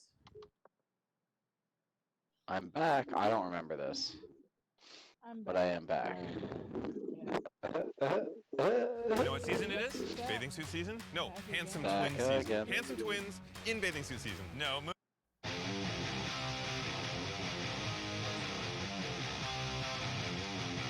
I'll just have to share that. Yeah, the campaign project. System of a Down released 2 new songs yesterday. All the games shit, I guess, because like all the money that Tells you what your life is worth. What do we deserve before we end the earth? Alright. If they will try to push you far away. Like, hearing myself is weird.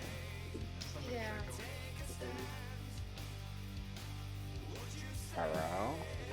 Does anybody sound coming through their TV or whatever? Andromeda, do you have us on speakerphone? No, I was actually trying and it wouldn't let me. Okay. Because it seems like it's coming through your mic. Which is weird, because she's just using her phone to talk to us. Yeah, I just turned it down a little bit, maybe that will help. That seems to have helped immensely, actually. Thank you. Cool. Okay, so, as you guys are leaving the line before you, like, finish everything up... Oh, no, it's actually definitely still happening. Yeah. Can Here, you talk again? just like... Say something cool? What? Hello, hello, hello? Ah, da, da, da, da, Okay, da, keep da. talking, Cole, and now I'm talking, that and keep seems to be talking, and working. keep talking, and now Andromeda talk while Yeah. Cole's talking. Andromeda, say something. Yo. Okay, now Phil Alright, I talk think while we Cole's just- talking. Everybody talk together. Yada, yada, yada, yada, blah, Okay, yeah, blah, we're good. blah. Alright, ya, ding, dong. Okay, so, Andromeda and Holden, you two probably, had the most, remember the letter? No, don't remember the letter. You guys just roll Yes. perception checks for me. I know where you're going with this, okay. Can I do Arcana instead? Oh yeah, that's right. What's your plus on perception, babe? I think... I feel like I had a really high perception. You do, you're a rogue. Fuck. Ouch. Well, you better hope Andromeda's got decent perception. Yeah, But I mine mean, we was could like- see these, right? Like, Plus what? they weren't plus obscured. 8? Yeah. Holy shit. Okay, so with an 18 perception, now remember the way I described the letter was that the runes on the letter were like hard to even focus your eyes on for an extended period of time. Like you literally lacked the ability to understand them. These runes, now that the fire's out, you know, they don't look anything, they're just like shapes on the ground, but like when the fire was active and the runes were pulsing with energy, they very much had that same effect. And it looks like very similar runes, or at least type of writing, to what was on that letter. Wow, okay. I want to take out the letter, or whoever has it, ask if we could take it out and see if any of these symbols match up, and like, you know, see if it's still obscured to our eyes. No, yeah, you still can't compare anything to the letter because... Okay. It's like, just the you similar still can't effect. really understand It's the like symbols on the letter. the Exactly. censorship that was over it is like the same. Okay. Yeah, but you just know that, like, it was so similar. You know what I mean? Like, you're like, these things were similar. This is possibly... possibly, definitely related. What do you think, Andromeda? Yeah. Yeah, I think we still need to talk to our friend Juliet and see if she can point us in the direction of that bookmaker at some point. I believe that is our next step. This was a bit of a side issue, and I'm sorry for anyone that got hurt, or I'm sorry we risked all of this. This thing that came, stuck its head through the portal, could have killed us all, and it would have been my fault just going for a firearm. So I wanted to wholeheartedly apologize to everyone here. Yeah, you two Are you gonna included. apologize to the 2 people who would have died in here if you hadn't come along? I mean, yes, they had every right to just flee.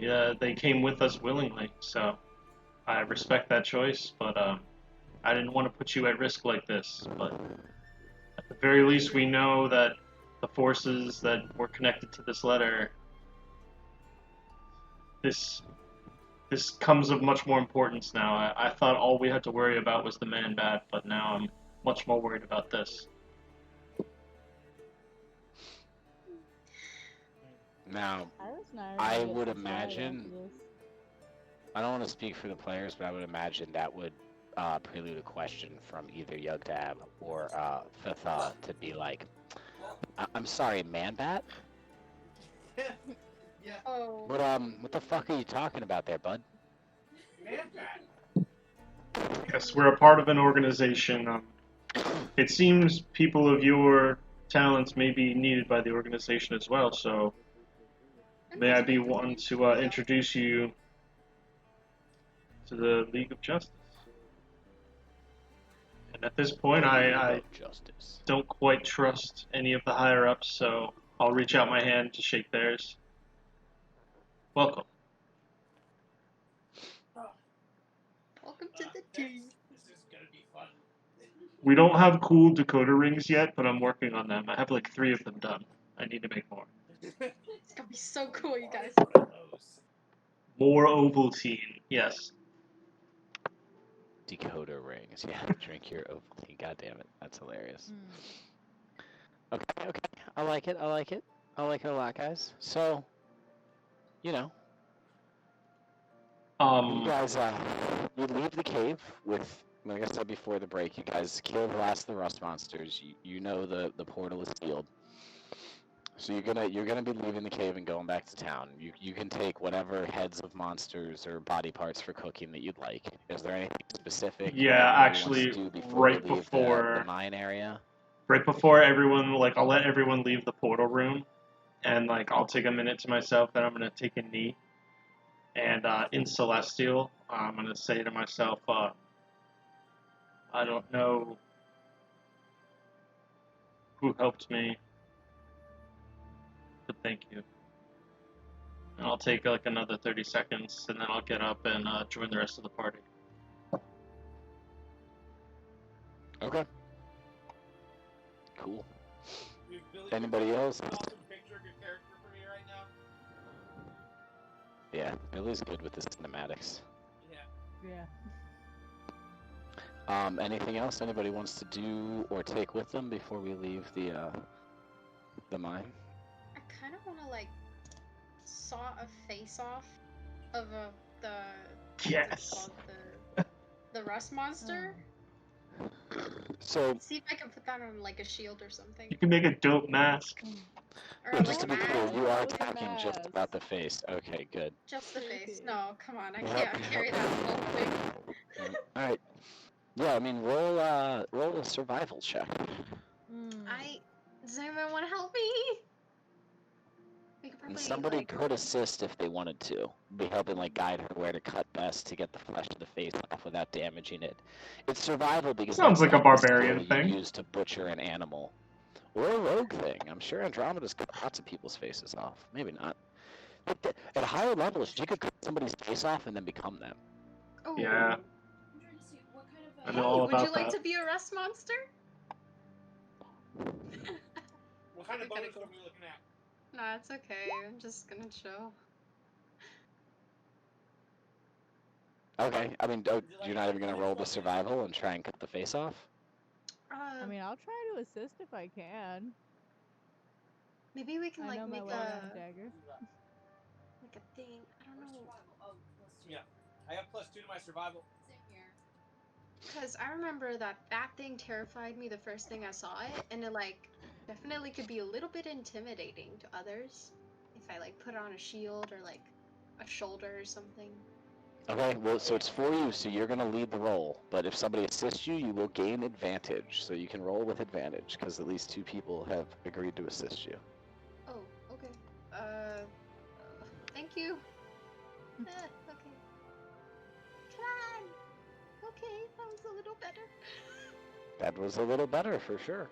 Okay, you receive a mostly intact, it is not pristine, but it is intact, face of a rust monster face flesh. It's got the eye holes, you managed to save a little bit of the bones, the teeth are in there, like, this could probably be mounted to a shield to make a rust monster shield.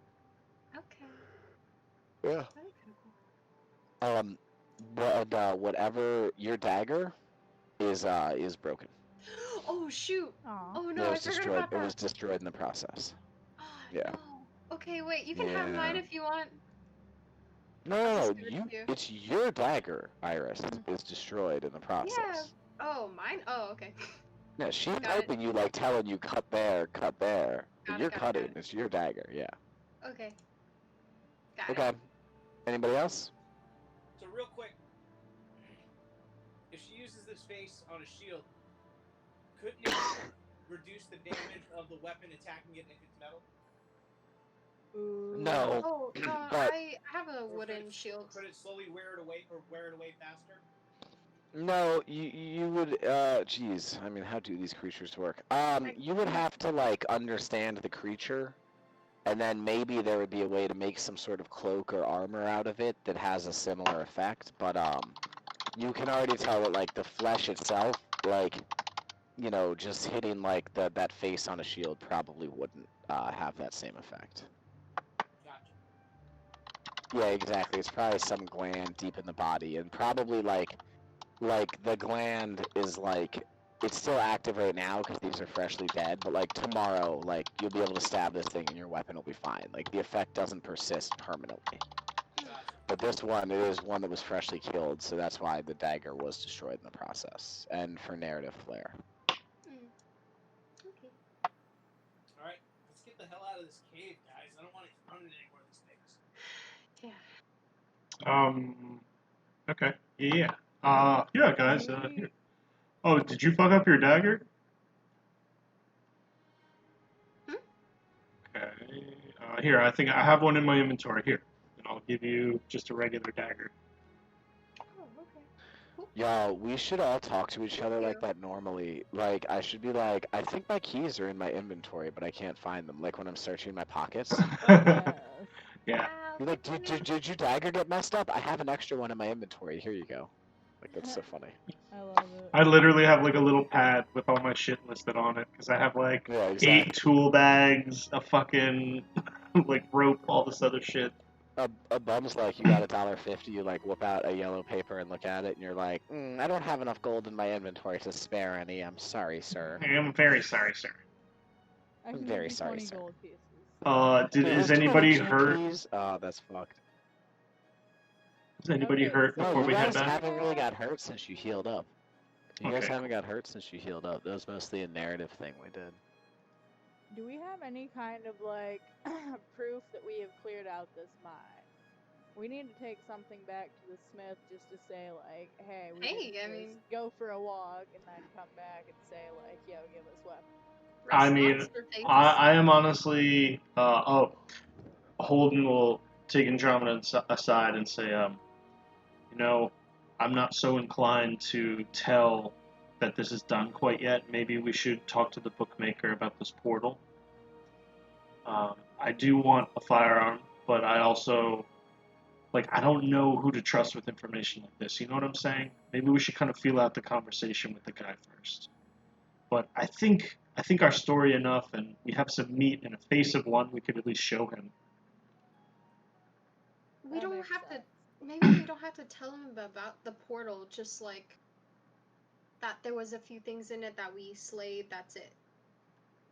That's true. All right.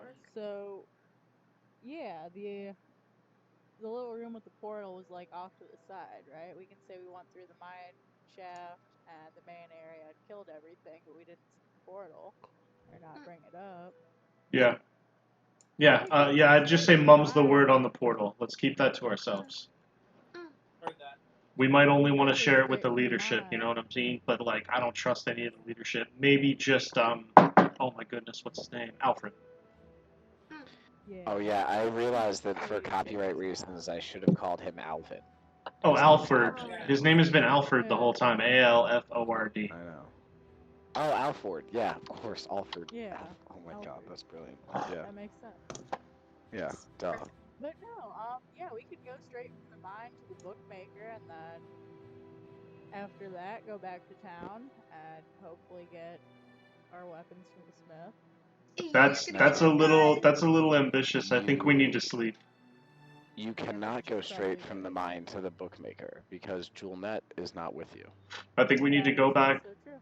check up on the man-bat, and take a long, well-earned rest.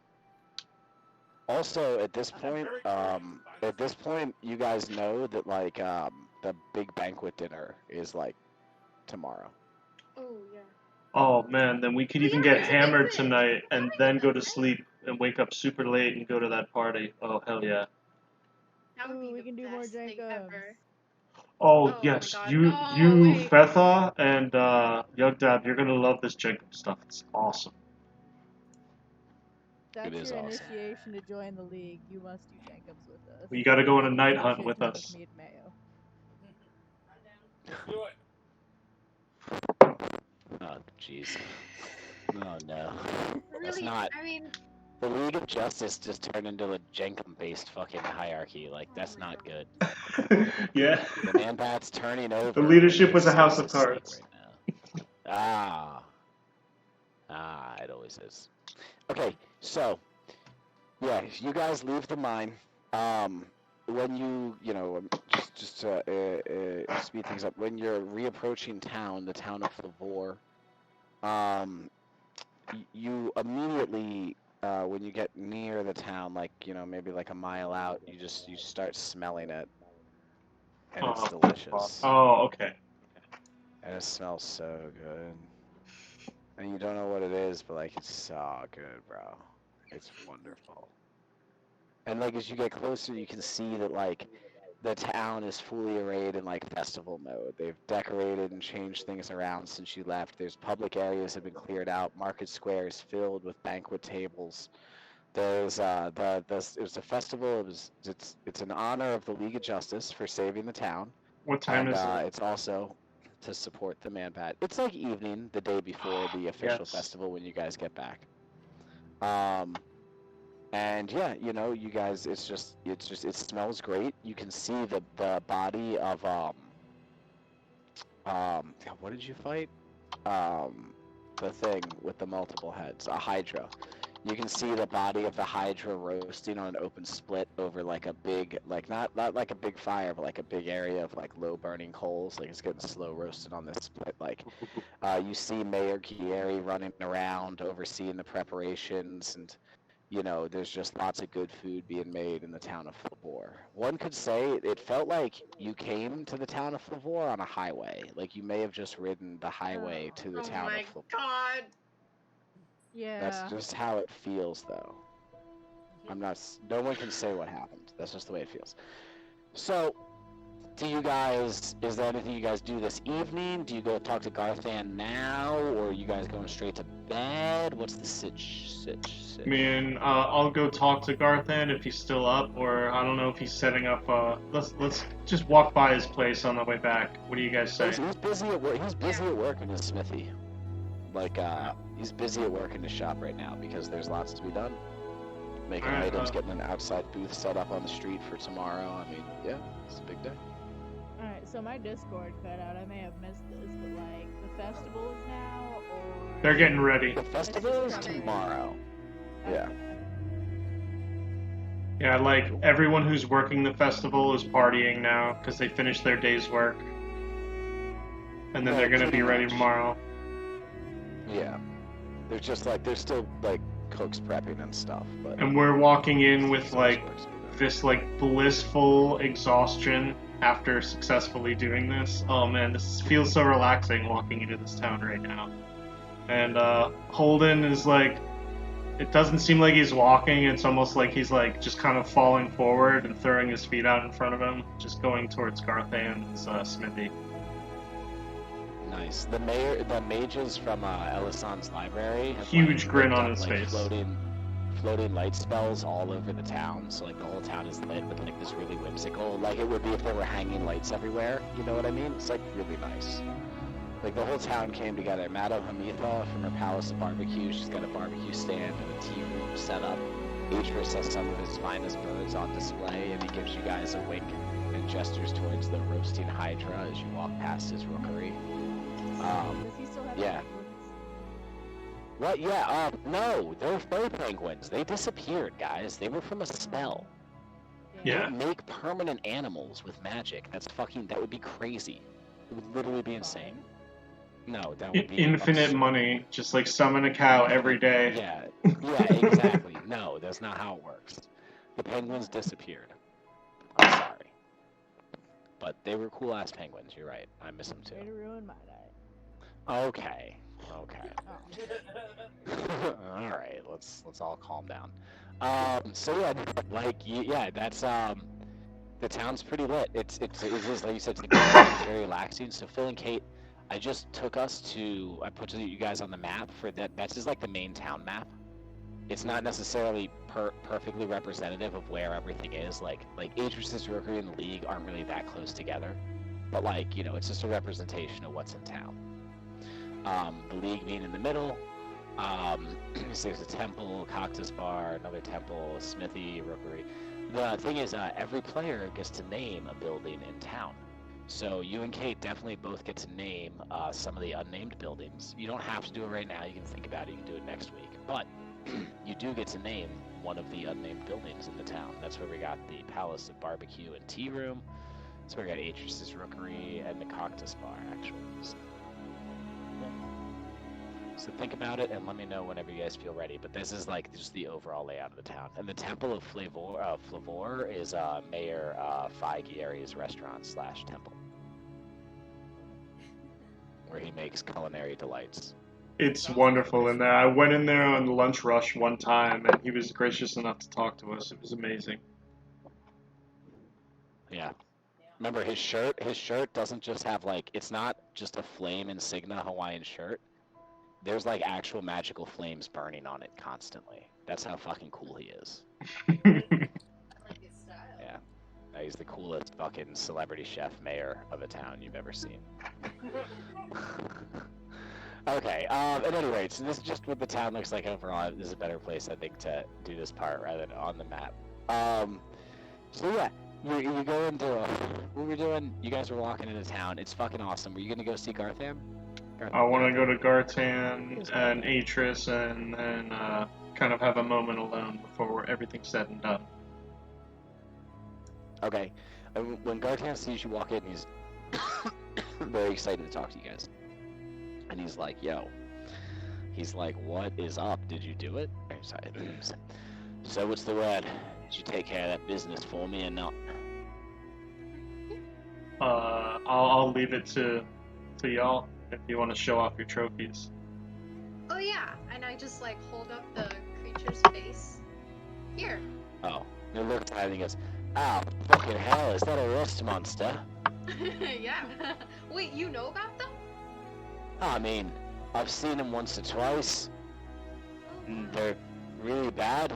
I know that one once single-handedly destroyed a blacksmith's business in towns all around. It was just eating all the metals that they had to work with. They're nasty from what I understand. I want to put one on my shield, but Yeah, you best go talk to the armorer about that. You know, I can make a shield, he can mount it, but I wouldn't know anything about that. Plus, I don't want any part of a rust monster anywhere near my shop. So, please leave with that. Thank you very much. thanks for the tip. I'll do Holden like, he's not standing sure by the how it works. forge, He just with his doesn't know back if to it. things are just gonna start deteriorating around it. What'd you say, Holden? Holden's just standing by the forge, just like getting warm, because the mine was really cold. Just like, Cool. So you've been to the mine? There was a rust monster there? Did you kill it? There was about 12 rust monsters there. 12? It was like closer to 20 by the time you guys were done killing all of them. Because remember, you went and cleared out all the mine. We just kind of skipped that part. Right. You guys went and like cleared out all the mine tunnels too. So yeah.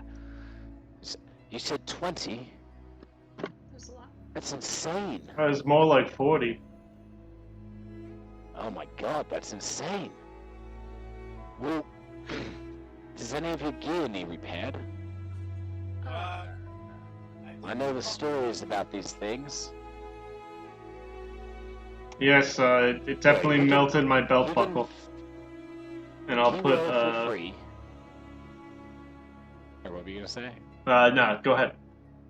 I would say he will for free repair any damaged weapons or armor from your mine adventure that the rust monsters damaged. But you will have to leave said items with him, like, you know, for a day or two. It takes time. So I think that's, I know, Betha and Young Dab had really damaged stuff. We could get that dagger fixed, and I think Andromeda, did you have a dagger that was messed up too? I used my magical arrows this whole time. So No, at least one of your daggers was a little bit damaged last week. Oh yeah, that was on the open when you sneak attacked it. Yeah. Yeah, that sounds familiar. Okay, yeah, I'll leave my regular dagger with Garthan. Do you sell any crossbow bolts? No, honestly. You can go buy those from any vendor else. I've got a bit more specialized stuff here. Holden being warmed up He a kind of little looks bit. around, he finds 20 crossbow bolts, he just gives them to you. He's like, Holden being warmed up a little bit, walks towards the cabinet that contained the guns, and I'm just kind of like looking at Garthan like, what do you say? well, I mean, you've killed all the monsters. Did you find out where they were coming from? Wouldn't want them coming back, you know, if I We go did. and reopen that mine. They dug, like you said, they dug too deep, but it was more of a mistake, and we were able to sort of reason with the being that wanted these things coming through, and we decided that there was much more ore in Eberron anyway, and it was a simple 90-degree turn for them. They could just burrow the other way. So turns out that you know, you can talk down anybody if you can speak their language. I'm sorry. Who the fuck did you speak to about rust monsters not eating me ore? Well- You convinced someone to have them go somewhere else? Yes. When you speak the right language, you can make many wonderful things happen. Alright. Roll a deception check. No, roll a Okay, deception. I'll do it. I'm gonna hit you with a little insight on Garthan, see if he wants to buy this. Oh, dude. Let's go. He had a natty, though. I have a dirty, he had a natty. No, but you know what? I'm gonna give it to you because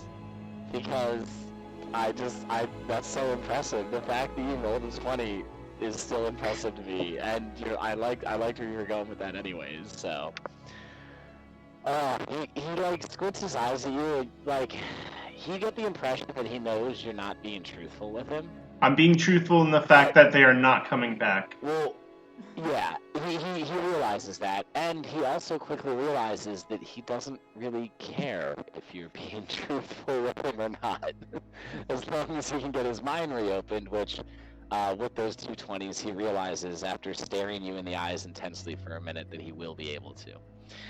And he says, Garthan, one more question All for right. you before Yeah, all is what said do you and got? done. Now, when do you have? I know bureaucrats and people who handle money tend to keep a lot of records. Is there like a list of employees or people allowed access to the mine? Because it seems like it was a person who decided that rust monsters should come and eat all the ore, not necessarily some kind of crazy being or anything. So we suspect someone who was in the mine around the time that it needed to be closed caused this to happen. So if we could have maybe the name of the person who sold you the mine or these records themselves, then we could do some investigating on our own. But that's up to you if you want to pursue that further. I am just quite interested in these boomsticks you have here. Well, as I told you, old Tiddlewinks Brown Shoes went across the sea to the other continent. I don't think you can track him down. Your best bet would be to try and talk to any former employees of the mine. I didn't work there, didn't even really have dealings. It was something a business rival owned, and now it's mine, which is great, but I couldn't really help you in that department. You have to talk to some former employees. I understand all the workers were killed in the terrible business that happened there. And Yugdab and Fetha, that makes you guys kind of glance sideways at each other and share a little grin, because you guys were definitely workers in that mine. And you can share that information if you want, but you at least share that personal moment when he says that. And he's like, but yeah, there might be a foreman still about in the town. I don't really know. You have to ask about. Sounds about right. And as for the boomsticks, which one of my babies are you going to deprive me of? Now, just to re-describe the three weapons for you. Well, yeah, just to re-describe the three weapons for you. Remember, there were three in the case. One is a long-barreled rifle that has a revolver-style clip on it, basically. Like, it's a revolver-style long-barrel rifle. The other is a revolver, but the clip is rather large. Seems to be, like, bulky. The third is looks more like a short-barrel shotgun, but it's the size. It's like a pistol, but it loads like a two-barrel shotgun, like a classic flip-forward shotgun where you load 2 shots at a time. And you see like an array of there's 6 of them currently. Bullets. They're big bullets that go in that last gun, and you can see that most of the 6 are definitely inscribed heavily with magic.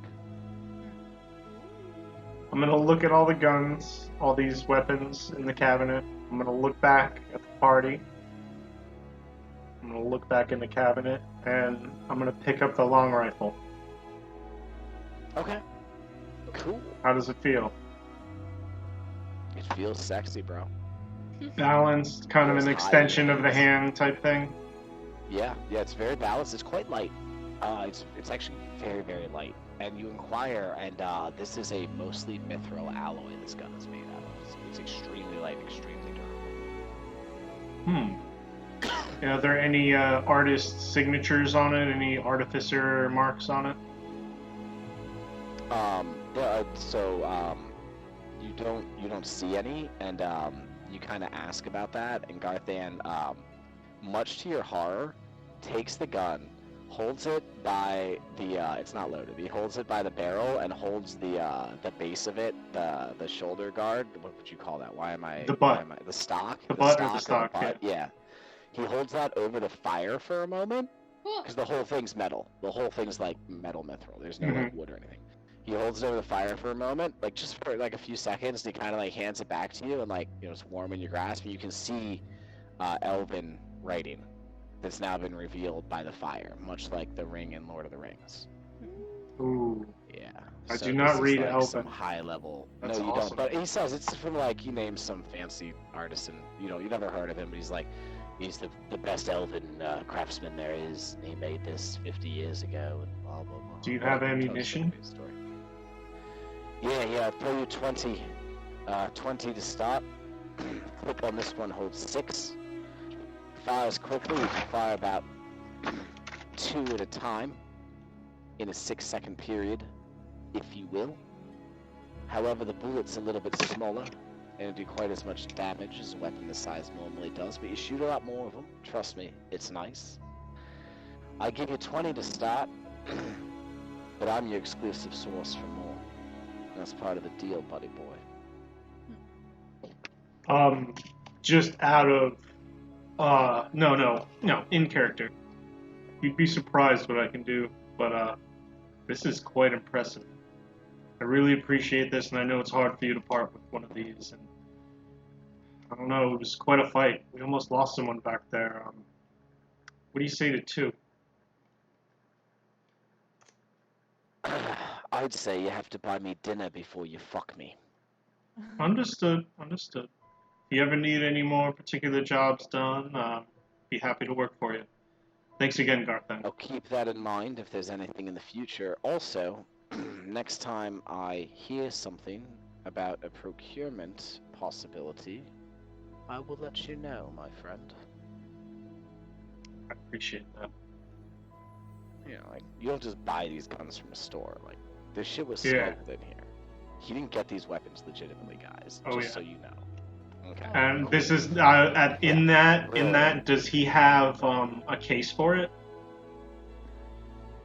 What do you mean, like something? Yeah, no, he doesn't. But he. Okay, I'll gives, just a wrap bit it in of, some cloth. Yeah, exactly. He gives you a bit of like similar to sailcloth, like heavy canvas he uses, as part of his smithing process. Wrap it up and I'll tie twine on the top and the bottom and just kind of stuff it in between my back and my backpack. Okay, cool. You're packing heat now. So, I will give you stats for this at a later point. Cool. I want to kind of modify like a normal gun. I'm going to take the rifle that they have and reduce the damage, but then give you the ability to shoot twice and need to reload every 3 rounds. Mm-hmm. So I have all that's a those. pretty I have good all those bonus rules. Nerf. And that little verbal shot was artificers can actually make ammo for guns. I just need to take a feat. It's gonna take like 2 more level ups, and then I'll get it. Yeah. He definitely obviously wants you to come and buy ammo from him, and he Oh, might get yeah. suspicious if you don't do so ever, but, come spend money over here. I honestly, Every now I and want to then, learn how most to of your make ammo special aside, bullets and teach him how to do it so his business can grow. Well, that would have been gun number 3, my man.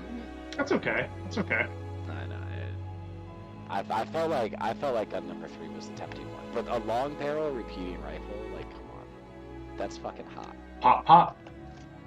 Pop, pop. Pop. Oh shit. Oh. Okay. Cool. Anything else you guys are doing before you kind of head over to like the main like market square area where they have all the tables set up, like the main banquet area, to kind of just like that's sort of where you'd gravitate towards, or you go to sleep? Which one happens? Well, I do What do you recall guys do? Garthan telling me that he would make Uh-oh. me a stiletto dagger out of my hydro claws. Oh, it's not ready yet. It's been like a day. But he is. It's been a day. Making it. Yes. It's happening. Yes. I mean, Okay. you guys like They left treated to go me. there and then came back here. It was like 24 hours. I don't know. Whatever. Okay. The mine is not far away. It's like right outside of town. Yeah. Yeah. Our characters feel like they just did week 2 of camp. Yeah. Oh yeah. Okay, Going down in there gets beat up. Could I possibly go over to the armorer? Yeah. What are you trying to get? I wanted to hopefully commission the person that works there to like sort of fashion a shield with my wooden shield. Oh, and that. a Yeah. blade, Yeah. I guess. Yeah. For sure. For sure. So they can definitely do that. It will cost you 200 gold pieces. Or you can go clear a corrupted mine for them. I'm just kidding. It's going to cost Oh you my 200 God. gold pieces. But they can definitely do it. They can definitely do it, and they tell you something like, they feel like, based on the properties of this creature, the shield might be something extra. They're not certain, though. Okay, I don't mind. That's fair. Okay. Give me 2 seconds. Okay, yeah.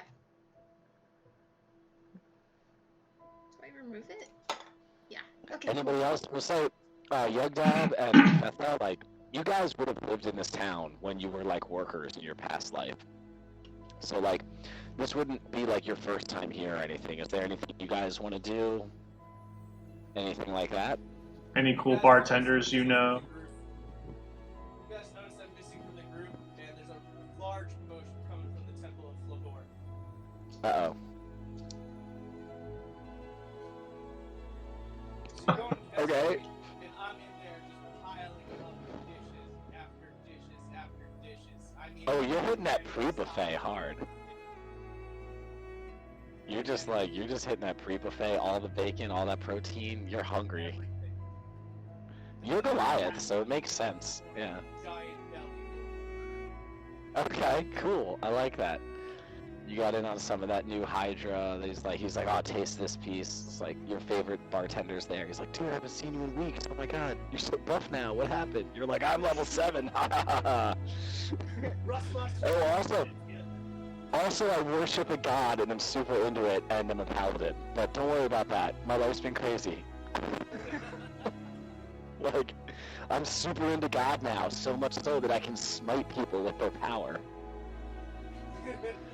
I mean, you're a paladin. And actually, Fairhope, let's take a moment. You guys didn't really get to super introduce your characters earlier, so I totally skipped that. I'm so sorry. Either of you, if you want, you don't have to. You could tell us a physical description of your character, and just like give us a little descriptor of your dudes. I should have had you do that in the mine. My character's about 10 feet tall, around there. He's a Goliath, so he's huge, and he's got like a stone-type skin color, almost like a granite color. Some more paint, Wow. and he likes to smoke weed. Nice. Phil, come on. There's no weed in D&D. It's fantasy weed. The weed. Okay. He likes to smoke the fantasy electric grass. Oh my god. Silly. I love it. No, it was a big part of his character, man. He's got this chillum that's like the size of a log. It's crazy. Yeah, that's true. I do remember that from the last game. Like, what do? Oh, I pull out my thing and I smoke it. Like, god damn it, we're in combat right now. This is Young Dab or is this his Take Fed you, right? That was Fetha. Huh? That's Fetha. Oh, okay. Wait, that makes no sense. Why? Light as a feather? But you're so... Look on the board. Light as a feather, 9 And feet tall and made of stone. What's your point? I will not ask. Like, okay, like, nobody with the nickname Tiny, right, has ever not been a giant person. So it kind of makes sense. I see. Okay, and how about No you, one Deb? named What's, Tiny just a quick was ever description of not your a giant character? person. A giant hole. Think about that, liberal. Well, hey, You have that hot dog if you just want. to be clear, I know you're using like the same character Hot you dog. used in the Magic Fun Ball, but like this is hundreds of years later, so you don't even have to remember. You MW. can make up whatever you want right now. I'm gonna Just so Modern you know, Warfare you're it. not like held to that same standard. If you want to be something different, you can be. If you want to be the same thing, that's fine too. I just want you to know that. Shit. Levels. Well, Oh yeah. No, you're ready.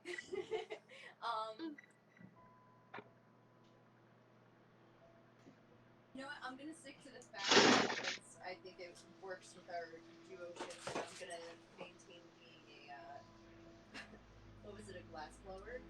Yeah. Yeah. You're the glass blower. Oh God. Yeah, that's right. You make crazy bongs and he smokes them. It's like your side thing. God damn it. Oh. Yes. Fucking Christ. D&D. That's gonna help with artificing. It's like, Phil, what's your D&D character? And he's like, it's me. Okay. Okay, cool. He's me as Nightmare from Soul Calibur. Goliath skin. I stuck my face into a portal to another dimension and got a permanent like head disfigurement in this game. Yeah, but my character's a shapeshifter, so nobody noticed. At the end of this campaign, I'm gonna turn into my true self and like see what it is. is your character like Just a quick description, Eddie. Yeah, If you yeah. will, I'm so just you not can telling have anybody that yet. time, you know, whatever works. Yeah. Just a quick. It was worth it. It was worth it. Cause like, Did you get like powers from it? no, his whole backstory is trying to go to hell to like free his dad's soul. Oh shit. Yeah. You So basically I got thought it fucked. was a portal to hell. It wasn't. Damn. They fucked you. Okay, like a half-elven version of a character from an anime that I have not seen. Hurt. Yeah. I wear Just the name? a cowboy hat. Sorry. I wear a cowboy hat, yes. I always have a feathered cowboy hat in. I was born in the darkness. See now.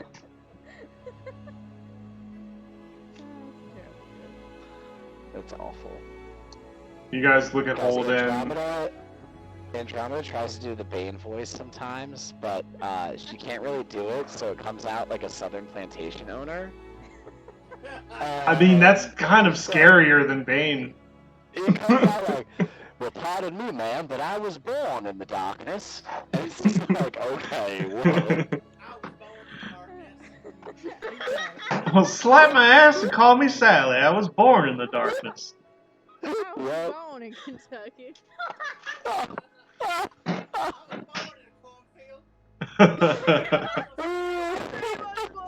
Fucking Ohio. Go to Ohio, you'll understand why Slipknot exists. Nobody likes Ohio. God. Actually, I never actually knew what you looked like, Andromeda, so I really don't know. A gigantic sausage corn. Oh. I mean, I have to say, I picture Andromeda as like you. What race are you again? You're half elf, right? I'm a high elf. A high elf, yeah. But you're usually like pretty thiefed up, like hood up, face mask on, like assassin mode. I don't know. Yeah, I imagine she looks like That's the just how I armor picture most of you. the time. I picture you like the classic Skyrim high elf, but like thief. I thought you were Yeah. like Assassin's Creed kind of.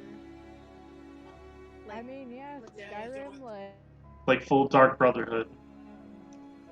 yes, that's actually, so my inspiration for Andromeda was actually Astrid from the Dark Oh, fuck yeah. Okay. Yeah, except less on fire. For now. Much less, yes. Well, eventually you might be able to be on fire. I don't know. Who knows? It's I'd crazy. rather not. Astrid, I know you haven't really played Skyrim, but that Astrid went through a lot. Like, yeah, it just wasn't good for her. You will get burned at the stake eventually if you continue down this dark path. Well, Alright, no, I'm just kidding. This I'm just dark kidding. path of justice. So guys, y'all have an excellent first night back in town. You're reminiscing with people. You catch Major Strongarm out in the crowd. You catch Jewel Net out in the crowd. Everybody's like actually enjoying themselves. Like even Alfred, you know, is kind of taking a break from the stresses of making sure the man bat's okay for a moment. The mages and the druids have got this for now. And you know, it's just everything's chill. It's a really good night. You guys eventually make your way to bed. Oh, wait. assuming, you know, I just wanted to have one What? aside before bed. no, yeah, what you got? Sorry to interrupt you. So basically, like everyone's kind of going to our chambers. I'm gonna go into my workshop, with all the lights off, and turn into my true form. And I'm gonna take out a mirror, and I'm gonna look at it in the pitch black, and I'm gonna say a little prayer in Celestial, and I'm gonna hit dancing lights and see what happened. So yeah, there is like a double bulb pustule forming on your left cheek. It's like low on your left cheek, close to the chin.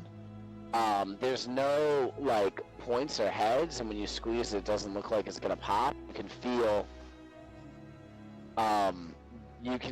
like hard matter in there, not like soft matter, but like yeah, that's like on your face permanently now. So- for, like your true form. I guess you could describe it like the camera is all the way in on the pustule, and it kind of zooms out. And what Holden, the elephant, was holding the mirror, and then what you see in the reflection is this kind of like alabaster white skin, like completely white, completely shorn of facial hair, no eyebrows or anything, and these really whited out eyes with like bright red hair, kind of in a chop cut, and the left eye is like not only missing, but the whole socket is like huge and like gouged out, and on that same cheek is a pustule, and Holden just kind of reaches up and touches it, and he just kind of puts his hands down and snaps his fingers and turns the dancing lights off. Oh, dude, that was like Dude, so cinematic and beautiful. Oh, Oh my shit. god. That was like the cliffhanger at the end of a season of a TV show. Holy shit, that was great. Wow. Holden, you're a badass. Sleeping in the workshop tonight. Yeah, that's fine. You guys all get a good night's sleep, whether it's in the workshop or passed out on the floor of the Temple of Flavor after 3 weeks surviving an abandoned mine fighting monsters. Like, oh my god. You know, you guys all have a great night's sleep. The next morning, when each of you awakes and you go out to the town, it's supper time, so it doesn't all happen together. This just happens at some point during the next day. You guys, you hear a commotion. You see people moving quickly, and there's talk. There's hushed whispers. Not even hushed whispers. There's excited whispers. Excited, loud whispers. Some people are actually yelling. It's not even whispering. It's crazy. And what you're hearing is people are saying things like, "He's here. He's here." There's gonna be a throwdown. He's here. There's gonna be a throwdown. You're like, I don't understand. Like, I don't understand what that could be. And finally, when each of you makes your way to the market square where they have the banquet area set up, you see not just Mayor Figieri, but you see Fabi Blay. Ramsey. No, Gordon Gamsey. These are bard chefs of legend in your world, and they are here to throw down for this event. Fabi Blay? Yeah, Bobby Flay. You know who Bobby Flay is? He does show Oh no, I Throwdown. heard something else. Okay, never mind. I might have said Flobby Bay. I don't know. Wait, no, yeah, that's Bobby Flay. Yeah, that's right. Flobby Bay is pretty good. Flobby Bay. That's it. Flobby Bay. Like, yeah, no, that's his name. What races are they? Gordon Gamsey. Oh geez, I don't even know. Okay, I mean, remember, Mayor Fieri is just a human. We'll say that, Gordon Gamsey is 100% a half-orc, and he looks mean. Yeah. Okay? Yes. Yeah. Flobby Bay is like a, what would he be? He would be a... So Warforged. No, he's not that cool. Aarakocra? Like, fucking Chef Morimoto can be a Warforged, okay, if he makes his way. Aarakocra. Ooh, Deep Gnome? Yes, he's a gnome. Yes, he's a deep gnome. Yes. His specialty is Underdark cooking. Yes. Yes. So, guys, here's how I'm laying this out. Y'all, there's going to be a culinary competition at the banquet. These other chefs, they've heard about Mayor Fieri having this big event and cooking this Hydra you guys killed, and they wanted in on the action. So they've showed up and they've thrown down, and they're challenged into a cooking competition with the Hydra meat. And Mayor Fieri wants you guys to be part of his team for the competition. So next week, you guys got to think how your skills and abilities of your character are somehow transferable to the culinary world. So I wanted to make sure I set this whole situation up before this week, so you guys have time to think about this. Like, I cast heat metal on the grill. Like next week y'all are gonna be like rolling dice in like alright, like y'all are on Mayor Fieri's team in the culinary cook-off that's happening. Now, Flobby Bay is not actually cooking. He's the host of the show Down Throw. It's called Down Throw, and it's streamed magically through Scrystones. It's a big deal. You guys have all watched it before. I'm gonna featherfall the salt so we can salt bay it. Yeah. Hell yeah. So Gordon Gamsey is challenging Mayor Fieri. That's the big challenge off. He's got his own team of chefs, sous chefs and stuff. And so does Mayor Fieri, but he's chosen you guys to be his team. Alright? It's gonna be an Iron Chef style cook-off. Secret ingredient. It's not a secret, it's fucking Hydra meat. Yeah. And that's it. You know, you guys think about, obviously, there's going to be a lot of guidance. You have the NPC on your side who's going to create the menu. You don't have to be like, let's do this dish. That's not what it's about. It's about you sort of looking at your character sheet and your skills and abilities and what you're good at and finding a way to translate that to help in this situation of, like, a fantasy Iron Chef. This is so great. I'm so excited. Cool? Okay, cool. Awesome. Yeah, no, I've been planning this since Sam put that meme in. Was like my D&D character is a bard with proficiency in intimidation, uses cooking to cast spells. yeah, It's yeah. Okay, It I'm worked. sorry, but can I join Chef Gamzee's team? No, fuck you. We have a betrayer in our midst. I mean, hey, that could happen though. We'll see what happens next week. That's It's up to roll, you fucking muppet! Oh man, So, you're yeah. totally gonna get. Like, how do I see something like that and think about like, oh, intimidation bard, cooking is, and then like, I already have a celebrity chef NPC in the campaign I'm running. How do I not incorporate that? Obviously, it needs to happen. You know what I mean? Like, come on, guys. Incredible. Yeah, We need to call Matt. that's We'll get him perfect. in on it. Yeah. Or Garmello will come up with some sick vegan dishes, something with mushrooms in it. His character is lit in this campaign. Oh man, I hope he shows up. Yeah. Ooh. He's welcome back anytime. We'll see. You know, it's at his pace. It's no pressure. It's all good. Is Atris's rookery have any hatchlings today? I want to have a hatchling in Holden's hands. He's depressed. What? Yeah. Poor dude is traumatized, of course. Yo, I mean, Atris is like the fucking Joe Exotic of the bird world. Just so you know. I want to see if he has any phoenix hatchlings. Like, yeah, exactly. Like, you can like hold a phoenix hatchling and then he'll take it out back and kill it once it gets old and it turns into a hatchling again. Yep. He's like, oh, you're a week old? You're not cute enough anymore. Curb stomp. Hey, it's a hatchling. Pet this thing. Like, he's Sweet. not a good Meth dude. addicted husbands does Atris have? What? How 3. many meth addicted husbands? Oh, okay. There's gold in these hills. There's That's what he meth in these screams. birds. Yeah, there's meth in these birds. Yeah. For those of you who weren't here at a game when Atris was present, he sounds like an old prospector. Yes. That's He's his an old accent. prospector, Joe Exotic / Radagast / David Bowie. Yeah, he looks like Radagast, acts like Joe Exotic, sounds like a crazy prospector. Yeah, I was like, what voice should this character have? Crazy prospector, obviously. Duh. How do you not come to that decision?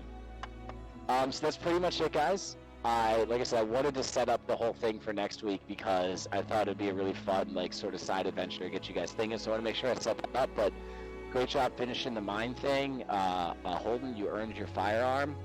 Dab and Fethel, thank you so much for coming to the session. Please come next week. We're doing it every Monday. If you miss some, you miss some. You show back up. It's all good. We're here.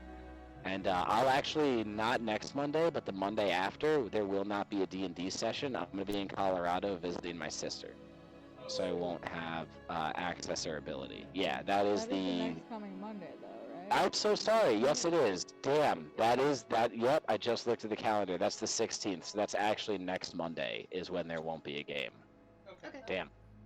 So next Hey, no Monday worries. there is no Monday D&D.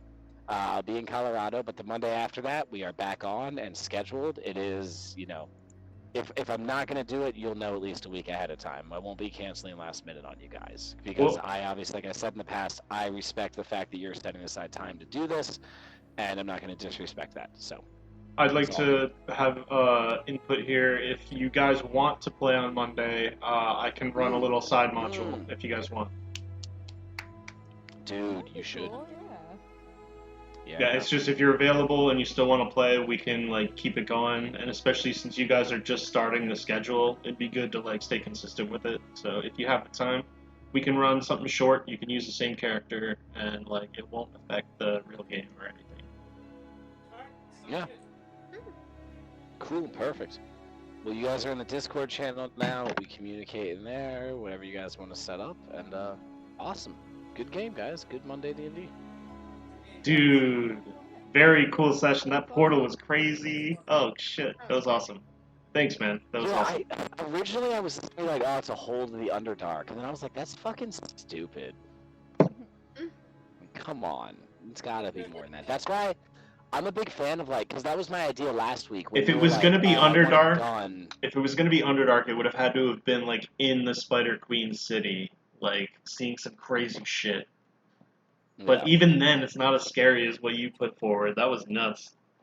I felt like I was playing Doom Eternal for a second, just like, I don't have a shotgun yet. Fuck. You know drive me fucking crazy. Like, I pictured that shit in my head. I'm like, yeah, I'd be terrified if I saw that. That's like legitimate turbo hell. Yeah. Yeah, that would be. Whew. That's like medieval paintings of hell. Yeah. Like freaking Inferno kinda. Yeah. Okay, bye. I'm very excited to heat metal in the grill and flaming sphere, sear some steaks.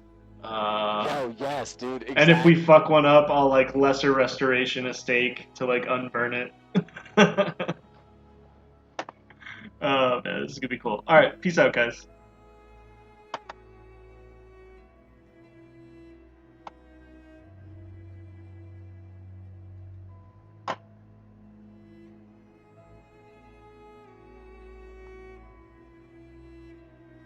Alright, that was it. That was the episode. Thank you for sticking around for 3.5 hours. Whether or not you were watching, I appreciate the shit out of it.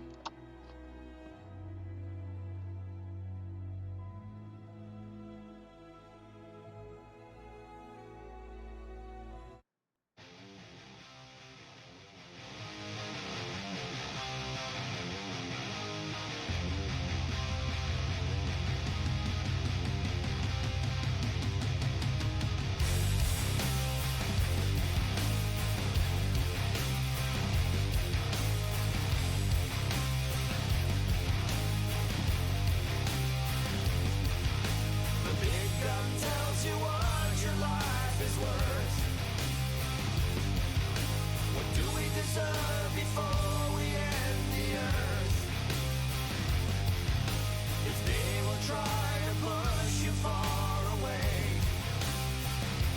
would you stay and take a stand? Would you stay with gun in hand? They protect the land. They protect the land. Those who protect the land. Those who protect the land. Those who protect the enemy of man is his own decay. If they're evil now, then evil they will stay. If they will try to push you far away, would you stay and take a stand? Would you stay with gun in hand? They protect the land. They protect the land. They protect the land. Our history and victory and legacy we send from scavengers and invaders, those who protect the land. Those who protect the land. Those who protect. Those who protect the land. Those who protect.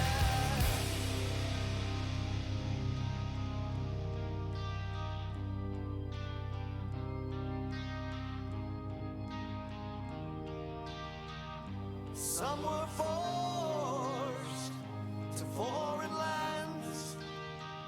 Some would lay dead on the sand. Would you stay and take command? Would you stay with God?